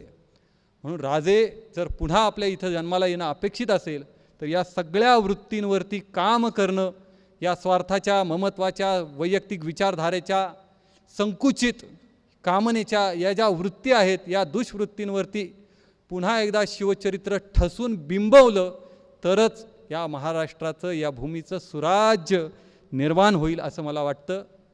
मी व्याख्यानाच्या सुरुवातीला म्हटलं होतं की मी भारत शब्दाची व्याख्या सांगून मग थांबणार आहे. आपल्या देशाला ऋषीमुनींनी नाव दिलं भारत. कॉलेजच्या मुलांना विचारतो भारत शब्दाची व्याख्या काय हो, का आपल्या देशाला नाव भारत दिलं असेल? अनेक जण म्हणतात नाही तर भरत राजा त्याच्या नावावरून दिलं असेल. याचं उत्तर आपल्या संस्कृतीमध्ये दडलेलं आहे. मुलांना विचारलं जातं आपल्या गरजा कुठल्या? मुलं सांगतात अन्न, वस्त्र, निवारा. हे इंग्रजांनी आपल्यावर लादलेलं शिक्षण आहे. भूक लागली की खायचं, चांगली कपडे घालायचे आणि वाटेल तेव्हा निवांत झोपायचं, त्यासाठी घर असावं. हे तर मग पशुला पण आहे. भूक लागली की खायचं, झोपलं की गुहेमध्ये जाऊन झोपायचं आणि जेव्हा इच्छा होईल तेव्हा प्रजोत्पत्ती करायची. भारतात राहत असू तर प्रत्येकाची वेगळी व्याख्या आहे. आपल्या गरजा वेगळ्या आहेत. जो अन्न, वस्त्र, निवारा शिकवतो हे लॉर्ड मॅकोलेनं आपल्यावर बिंबवलेलं आहे. ज्यांनी आपली शिक्षण व्यवस्था रचली तो लॉर्ड मॅकोलेचं तुम्ही आज गुगलवर जा आणि सर्च करा. तो त्याच्या लंडनच्या संसदेमध्ये 1832 साली म्हणतो, या देशावर जर आपल्याला राज्य करायचं असेल तर या देशामध्ये मी पायी फिरलो, मी या देशामध्ये एकही भिकारी पाहिला नाही. सर जवळपास मोगलांचं आक्रमण होऊन गेल्यानंतर इंग्रजांचं राज्य, त्याच्या मधल्या काळात तो म्हणतोय की या देशात मी एकही भिकारी पाहिला नाही. या देशामध्ये मी एकही लाचार पाहिला नाही. मोगलांनी 750-800 वर्ष या भारत देशावर राज्य केलं, तरीसुद्धा इथं लाचार नाही आहेत का हो? चांगले चांगले बंगले आहेत का? फिरायला गाड्या आहेत का? नाही नाही, झोपडीत राहतात. मग काय जगतात? निर्वाहापुरते अन्न आच्छादन, आश्रमाशी स्थान कोपी गुहा, हे जीवन त्यांचं जगतात. तरीच जन्मा यावे दास विठोबाचे व्हावे, हे जीवन ते जगतात. आणि हे जीवन त्यांना शिकवणारी त्यांची भारतीय संस्कृती आहे. ही भारतीय संस्कृती जर मोडायची असेल तर त्यांच्या संस्कृतीवर घाला घाला, रामायण महाभारतापासून त्यांना वेगळं करा, तरच आपण या देशावरती राज्य करू शकतो. हे त्याचं लॉर्ड मेकॉलेचं स्टेटमेंट आजही गुगलवर आहे. आणि म्हणून आपल्या गरजा काय असतील तर मनुष्य जो प्रत्येकाला समजतो आणि या भारतभूमीत जन्माला आला, त्या प्रत्येकाची गरज आहे शारीरिक, मानसिक आणि बौद्धिक. म्हणून आपल्या भारत देशाची व्याख्या किती सुंदर आहे बघा. भा आणि रत असे दोन वेगळे शब्द आहेत. रत म्हणजे बुडलेला असणं, रमलेलं असणं. जसं तो गुलाबजाम त्या पाकामध्ये पूर्ण बुडलेला असतो, किंवा लोणचं जसं त्या सारामध्ये पूर्ण मुरलेलं असतं, असा मुरलेला असणं. आणि भा या शब्दाला 3 अर्थ संस्कृतमध्ये आहेत. भा म्हणजे भक्ती, भा म्हणजे ज्ञान आणि भा म्हणजे तेज. आता 3 गरजा बघितल्या आपण, शारीरिक, मानसिक, बौद्धिक. आणि भाचा अर्थ पाहिला भक्ती, ज्ञान आणि तेज. आता त्याची जोडी बघा किती सुंदर लागते. भक्ती हा मनाचा विषय. माझी मानसिक भूक ही राष्ट्रभक्तीनं, समाजाच्या हितासाठी अंतःकरणात असणाऱ्या कळवळ्यानं पूर्ण होणार आहे. भगवत भक्ती, राष्ट्रभक्ती हे माझं जीवन असायला पाहिजे. म्हणून भक्तीनं मनाची भूक भागली. दुसरी आहे बुद्धीची भूक. ती ज्ञानानं भागणार आहे, पण ते ज्ञान विवेकी असावं, समाजाच्या हितासाठी असावं. म्हणून विवेकी ज्ञानानं बुद्धीची भूक भागली. आणि तिसरा विषय तेज. तेज हा कर्माचा विषय, शरीराचा विषय. म्हणून आपण नेहमी म्हणतो काय तेजस्वी व्यक्तिमत्व आहे, त्याच्या कर्मानं तो तेजस्वी झाला आहे. म्हणून व्याख्या होते, ज्या देशातील नागरिक भक्तिमय अंतःकरणानं आणि बुद्धीतल्या प्रचंड ज्ञानानं समाज हितासाठी तेजस्वी कार्यात रत म्हणजे रमलेले, बुडलेले असतात, त्या देशाला भारत असं संबोधलं जातं. त्या देशातल्या नागरिकांना भारतीय असं म्हटलं जातं. आपण प्रतिज्ञा म्हणतो, भारत माझा देश आहे. हे माझं जेव्हा आपण म्हणतो ना, तेव्हा ही व्याख्या जी आहे ती व्याख्या तिथं लावून पाहिली तर प्रश्न पडतो, सुनीता विल्यम जेव्हा त्या अवकाशातून या पृथ्वीकडे बघत असते तेव्हा तिला असा तेजानं, भक्तीनं, राष्ट्रप्रेमानं भारवलेला भारत देश दिसेल का हो? दुर्दैवानं आज उत्तर येतं नाही दिसणार. 65% तरुणांच्या या देशामध्ये असं तेजानं लखलखणारा, भक्तीनं भारावलेला असा तरुण जर पुन्हा निर्माण करायचा असेल तर त्याच्यासाठी आपल्या प्रत्येकाला संत विचार, राष्ट्रपुरुषांचं चरित्र आणि शिवचरित्र ठासून मांडलं पाहिजे आणि ते सप्रमाण मांडलं पाहिजे. म्हणून व्याख्यानाच्या समारोपाला पुन्हा एकदा वंदनीय राष्ट्रसंत तुकडोजी महाराजांचं जे वचन आहे त्यांना मी समारोप करणार आहे. वंदनीय राष्ट्रसंत असं म्हणतात, शिवछत्रपतींच्या जन्मींचा हा आजीचा दिन साजिरा, राहो अखंडित भारती वर्षानुवर्षी हा पुरा, तरुणास येवो स्फूर्ती ती बलवान व्हाया जीवना, बलधर्म देशा रक्षण्या कर सामुदायिक प्रार्थना. जर आपल्याला आपल्या तरुणांना बलधर्म शिकवायचा असेल, बलशाली करायचा असेल तर केवळ शारीरिक बलवान न करता, आपल्या देशाला केवळ आर्थिक महासत्ता न करता, तिला मन आणि बुद्धीची जडणघडण करून आदर्श व्यक्तिमत्व विकासाचं ध्येय त्याच्या डोळ्यासमोर ठेवायला पाहिजे. आणि ते रुजवण्यासाठी वंदनीय राष्ट्रसंत तुकडोजी महाराजांची ही सगळी कवनं, बुधभूषण ग्रंथातले छत्रपती संभाजी महाराजांचे जे विचार आणि छत्रपती शिवरायांचं असं तेजस्वी जीवन आणि रामायण महाभारतातून आलेला सगळा दैदिप्यमान इतिहास, आपला संस्कृतीचा असणारा सांस्कृतिक कोश हे आपल्या तरुणांमध्ये रुजवूयात. ही सगळी सेवा आपल्या प्रत्येकाकडून, माझ्याकडूनही घडो अशीच आपण छत्रपती शिवाजी महाराजांच्या चरणी प्रार्थना करूयात. झालेली सर्व सेवा आज इतक्या दिमागदार सोहळ्यामध्ये, शताब्दी वर्षामध्ये, इतक्या सुंदर दीक्षांत सभागृहामध्ये मला सेवेची बोलण्याची संधी दिली त्याबद्दल या नागपूर विद्यापीठाचं मी मनापासून आभार मानतो. आणि झालेली संपूर्ण सेवा माझ्या सद्गुरूंच्या चरणी, या व्यासपीठाच्या चरणी आणि छत्रपती श्री शिवरायांच्या आणि तुम्हा सर्व संत श्रोत्यांच्या चरणी समर्पित करतो. ओम श्री सद्गुरवे नमः.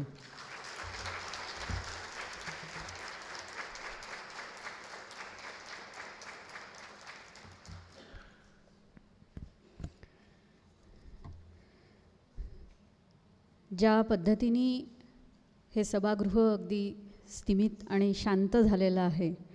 त्यावरून हे अगदी स्पष्ट होत आहे की सभागृहात उपस्थित प्रत्येकाच्या अंतःकरणाची द्वारं लखलखीतपणे उजळून गेलेली आहेत माननीय संजयजी खुटवड यांच्या विचारवाणीने. धन्यवाद. माणसाचे पूर्णत्व सांगायचे असेल तर छत्रपतींनी घेतलेल्या शपथेचा विचार परत करावा लागतो.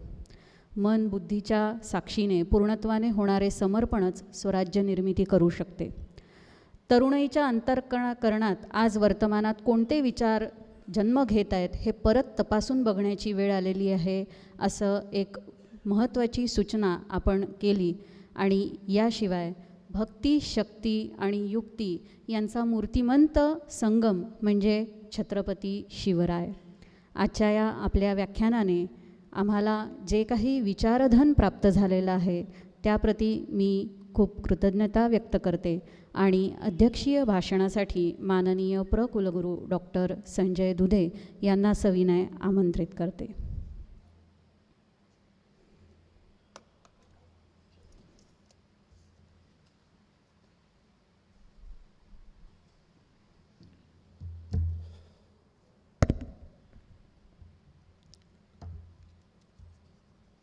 राष्ट्रसंत तुकडोजी महाराज नागपूर विद्यापीठ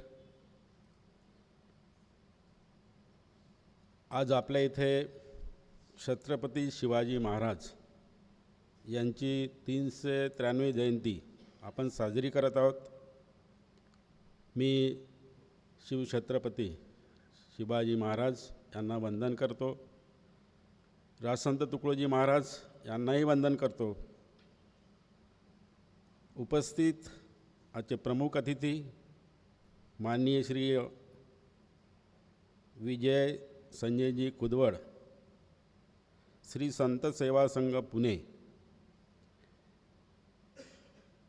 मंचावर उपस्थित विद्यार्थी विकास संचालक डॉक्टर सोपानदेव पिसे,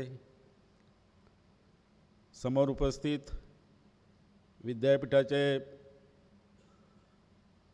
व्यवस्थापन परिषद सदस्य समयजी बनसोड, सर्व फॅकल्टीचे अधिष्ठाता, प्राध्यापक बंधू आणि भगिनी, आज आपण ज्यांचं व्याख्यान ऐकलं आणि आपण व्याख्यान ऐकून 1 तास त्यांनी व्याख्यान दिलं आणि आपण मंत्रमुग्ध झालो. असे मंत्रमुग्ध झालो की जणू काही त्यांनी पुन्हा बोलावं असं आपल्या मनाला वाटत होतं. आणि शेवटी ते सांगून गेले. मी शेवटी व्याख्यानाशेवटी एक तुम्हाला भारत म्हणजे काय ही संकल्पना सांगणार आहे. आणि शेवटी भारत या शब्दाला ते अध्यात्मामध्ये घेऊन गेले आणि सांगितलं की भक्ती बुद्धी याचं तेज म्हणजे भारत. जे आपल्याला ज्ञानेश्वरीमध्ये, जे आपल्याला गीतेमध्ये कृष्णाने पण सांगितलं आहे, तेच महत्त्व भारत या शब्दाला आहे. आणि एक आपल्यापुढे एक भारत या शब्दाची नवीन संकल्पना साकार झाली. असं म्हणतात की शिवरायाचे 8वे रूप, शिवरायांचा 8वा प्रताप, शिवरायांचा 8वा साक्षप भूमंडळी. म्हणजेच शिवराय कसे होते आणि ते कल्याणकारी कसे होते ते या ओळीमध्ये आपल्याला दिसून येते. आणि म्हणून खुटवडकर यांनी शिवरायाचा असा उल्लेख केला आणि छत्रपतींची वीर कहाणी आपल्या वेगवेगळ्या दृष्टांताने, आपल्या वक्तव्याने आपल्यासमोर सादर केली. त्याबद्दल विद्यापीठातर्फे मी त्यांचे आभार व्यक्त करतो.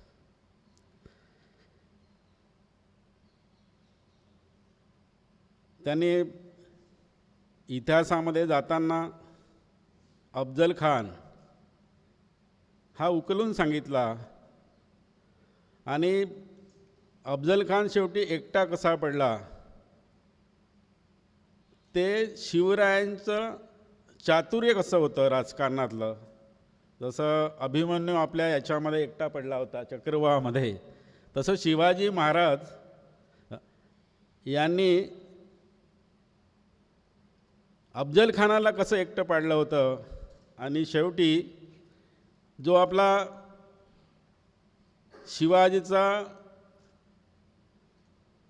रक्षण करता होता, कोणता बंड होता तो? सय्यद बंड त्यांनी शिवाजीला वाचवलं. जीवामहाल त्यांनी शिवाजीला वाचवलं. आणि जीवामहाल कोण होता? तर जे 18 पगड जातीमधला एक व्यक्ती होता. या 18 पगड जातीमधील व्यक्तींना एकत्र आणून, या सगळ्या मावळ्यांना एकत्र आणून त्यांनी एक राष्ट्रीय निष्ठा आणि एक प्रकारचं आपल्या सैन्यामध्ये कोणत्याही प्रकारचा भेदभाव नाही, कोणत्याही प्रकारचा जातीभेद नाही, कोणत्याही प्रकारचा धर्मभेद नाही, अशा प्रकारचं शिवरायांचं पूर्ण प्रकारचं मावळ्यांचा जथ्था होता. आणि ते एक मात्र उदाहरण होतं. त्याचप्रमाणे यांनी समजून सांगितलं खुटवळांनी की बा शिवाजी महाराजांनी जेव्हा कोंढाणा घेण्याला तानाजींना पाठवलं, मला पण तो प्रसंग आठवला की त्या किल्ल्यावरती जेव्हा सैन्य लढत होतं आणि सामोरच्याचं सैन्य हजारोनी होतं आणि आपल्याकडे कमी सैन्य होतं. आणि त्याच याच्यामध्ये सूर्याजी मालुसरे यांनी हे बघितलं की आपलं सैन्य पळत आहे, दोराने खाली उतरत आहे. ते सूर्याजी मालुसरे लढता लढता दोराकडे वळले आणि दोर कापून टाकले. आणि त्यांनी म्हणलं की मी किल्ल्याचा दोर आधीच कापून टाकला आहे. आणि मुठभर सैन्य, या मुठभर सैन्याने त्या सगळ्या विरुद्ध सैन्याला, अफजल खानाच्या सैन्याला तुकडे तुकडे करून मारून टाकलं आणि गड जिंकला आणि तोफेचा आवाज झाला. अशा प्रकारच्या ज्या समर्पणाच्या कथा आहे, समर्पित सैन्य कसं असायला पाहिजे, समर्पित वीर कसा असायला पाहिजे, त्याग तपस्यावर बलिदान, हे खुदवळ यांनी आपल्या भाषणातून व्यक्त केला, आपल्या व्याख्यानातून व्यक्त केला आहे. आपल्याला माहीत आहे की छत्रपती शिवाजीराजे 15व्या वर्षी त्यांनी हिंदवी स्वराज्य स्थापन करण्याची शपथ घेतली होती. सर म्हणाले की 15 वर्ष, आजचा 15 वर्षाचा युवक काहीच करत नाही, त्याला काही कळतसुद्धा नाही. पण त्या काळामध्ये शिवाजी महाराज 7 वर्षापासून सर्व शिकायला लागले होते. शाळेपासून या अनेक प्रकारच्या कला या 7व्या वर्गापासूनच त्यांनी शिकणं सुरू केल्या होत्या. आणि त्याच्याकरिता जे पाठबळ लागते, जे बालकडू लागते, ते कोण देत होतं? तर मा जिजाऊ देत होती, कोंडदेवजी देत होते. त्यांना धार्मिक जे बालकडू आहे रामदास स्वामींनी दिलं होतं. आणि अशा प्रकारचं एक संस्कारित करण्याचं पाठबळ शिवाजीच्या मागे असताना शिवाजींनी ठरवलं की आपल्या देशामध्ये सुलतानांचं राज्य आहे, इंग्रजांचं राज्य आहे. आणि तुम्हाला माहीत असेल की त्यांचे वडील आदिलशाहकडे नोकरीला होते. म्हणजे आपले वडील दुसऱ्याच्या दरबारात नोकरीला असताना मुलांनी एक प्रकारे अशा प्रकारचं सैन्य स्थापन करण्याचं आणि स्वराज्य स्थापन करण्याचं स्वप्न पाहणे म्हणजे सोपी गोष्ट नव्हती. आणि म्हणून शिवाजी हे असे राजे आहे की त्यांनी सगळ्याच प्रकारची महाराष्ट्रामध्ये व्यवस्था निर्माण करण्याचा प्रयत्न केला आहे. मग ती व्यवस्था सामाजिक व्यवस्था असो, ती व्यवस्था आर्थिक व्यवस्था असो, ती व्यवस्था राजकीय व्यवस्था असो की संरक्षणाच्या दृष्टीनं असो, त्याचप्रमाणे कुटुंब व्यवस्था असो, याकडेही त्यांनी लक्ष दिलं.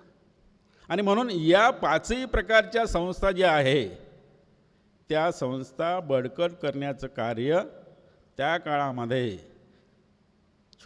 बालशा शिवरायांनी केलेलं दिसतं.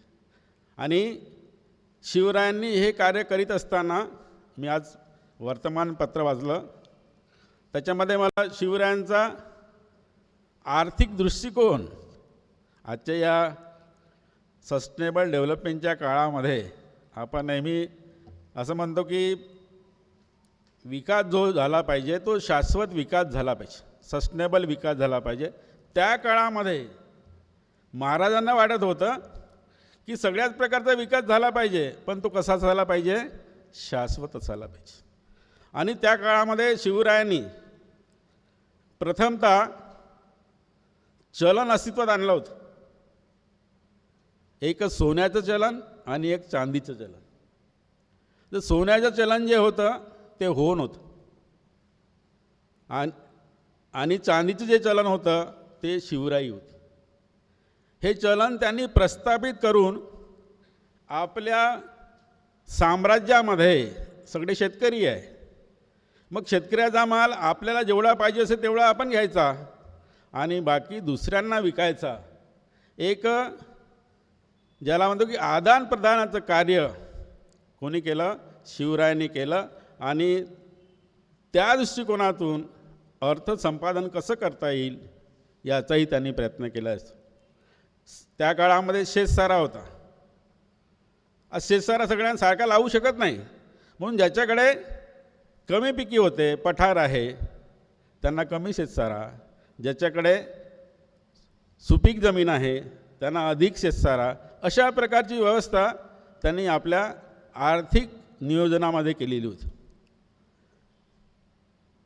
आपल्या देशातून आपल्याला मीठ विकायचं आहे तर मीठ दुसऱ्यांना जास्त पैशामध्ये आणि स्वकीयांना कमी पैशामध्ये, अशा प्रकारची योजना त्यांची या आर्थिक नियोजनामध्ये दिसून येते. आणि अशा प्रकारे त्याही काळामध्ये एक आर्थिक नियोजन व्यवस्थित करण्याचं कार्य कोणी केलं, शिवरायांनी केलेलं आहे. तुम्हाला माहीत असेल की शिवरायाचं सैन्य पराक्रम करायला जातं आणि एक सुंदर स्त्रीला ते घेऊन येतात आणि ते जे त्यांचं सैनिक आहे तेव्हा शिवरायांना अर्पण करतात. ते म्हणतात की मी तुमच्याकरता एक देखणी मुलगी आणलेली आहे, राणी आणलेली आहे. तेव्हा शिवराय म्हणतात, जर माझी आई जर या मुलीसारखी असती तर मी किती सुंदर असतो. म्हणजे अशा प्रकारचं दुसऱ्या लोकांप्रती किंवा महिलांविषयीचं त्यांची जाण यावरून शिवाजीराजे किती द्रष्टे होते आपल्याला दिसून येतात. आणि म्हणून शिवरायांनी कार्य करीत असताना वैयक्तिक दृष्टिकोनाकरता काही कार्य केलं नाही, तर समाजाचं हित कसं करता येईल, लोकांचं हित कसं करता येईल आणि एक चांगला समाज आपण कसा निर्माण कसा करू याकरता कार्य केलेलं आहे.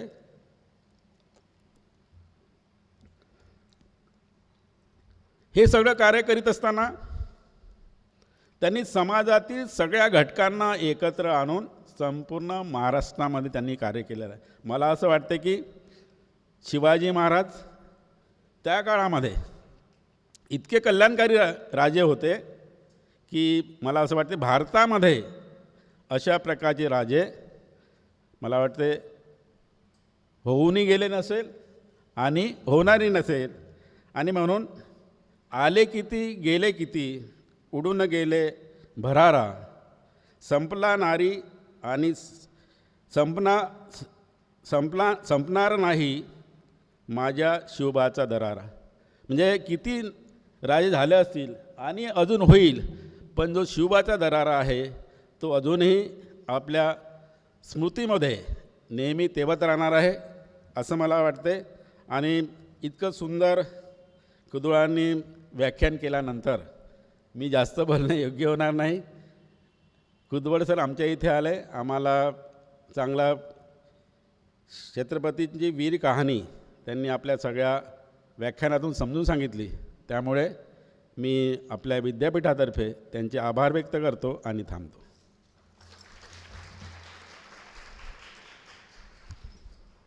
धन्यवाद सर. सुयोग्य आर्थिक विकास हा राज्य विकासाचा राजमार्ग आहे आणि छत्रपतींनी हा आर्थिक विकास अत्यंत द्रष्टेपणाने पूर्णत्वास नेला, ज्याची आजही वर्तमानात गरज आहे या विचारांची. अध्यक्षीय भाषणासाठी आपले धन्यवाद. यानंतर कार्यक्रमाचा शेवटचा टप्पा आभार व्यक्त करण्यासाठी मी राष्ट्रीय सेवा योजनेचे संचालक डॉक्टर सोपानदेव पिसे यांना आमंत्रित करते.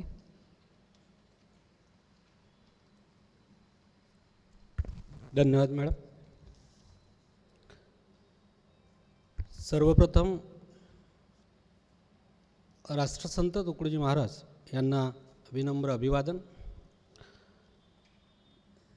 हिंदवी स्वराज्याचे संस्थापक आणि महाराष्ट्राच्या मनामनांवर, जिभेवर आणि त्यांच्या कार्यकर्तृत्वावर वैचारिक ठसा उमटवणारे छत्रपती शिवाजी महाराज यांना राष्ट्रसंत तुकडोजी महाराज नागपूर विद्यापीठाच्या वतीनं मानाचा मुजरा.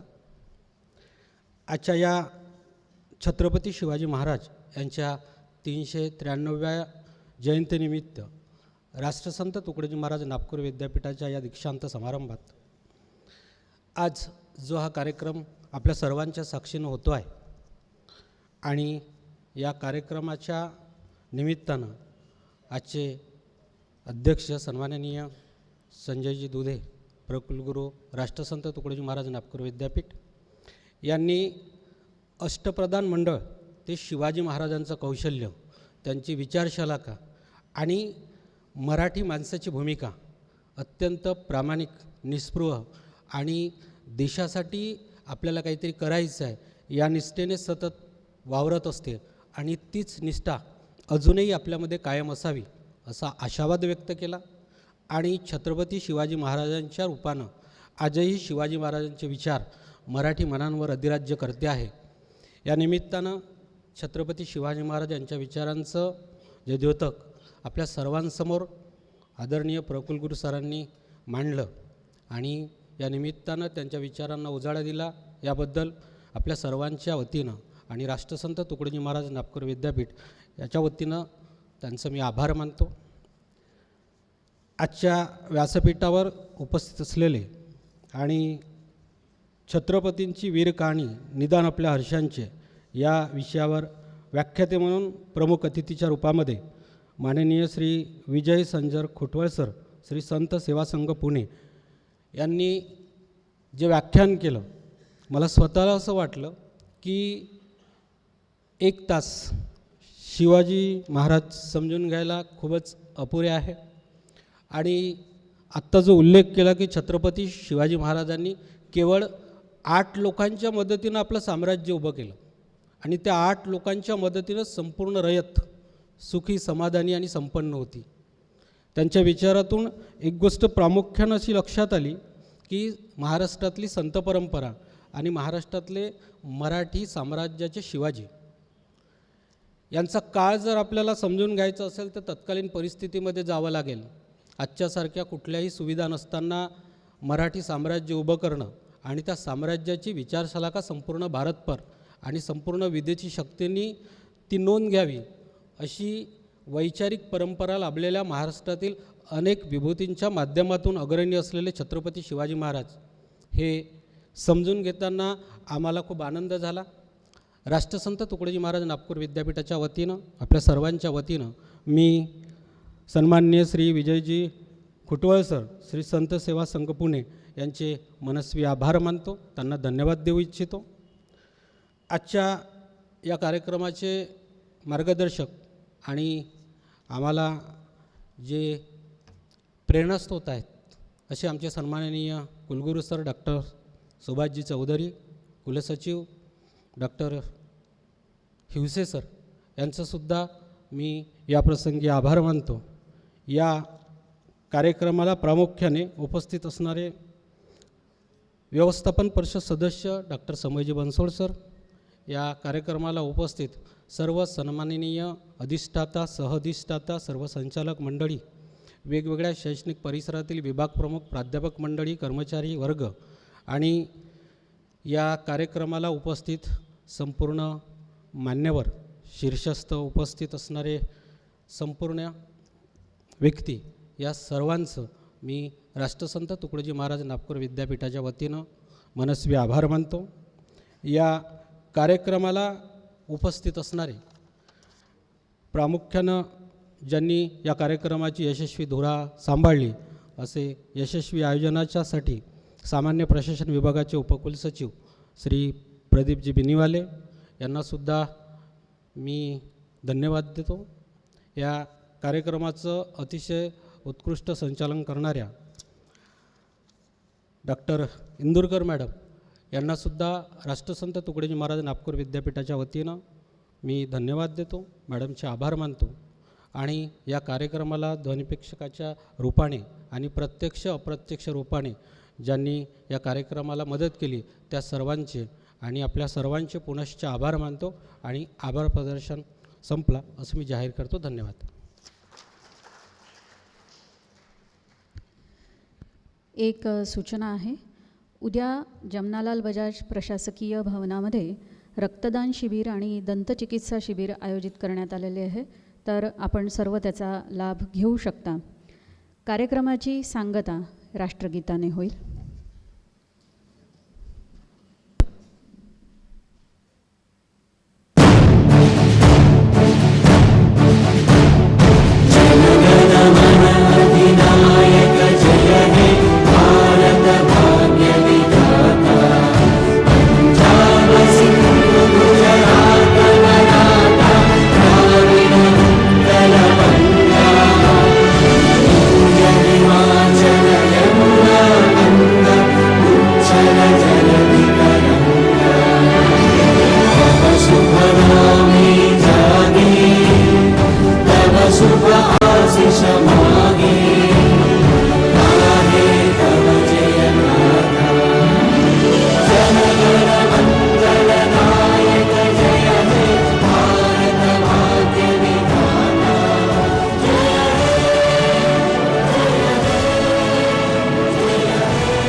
सभागृहाबाहेर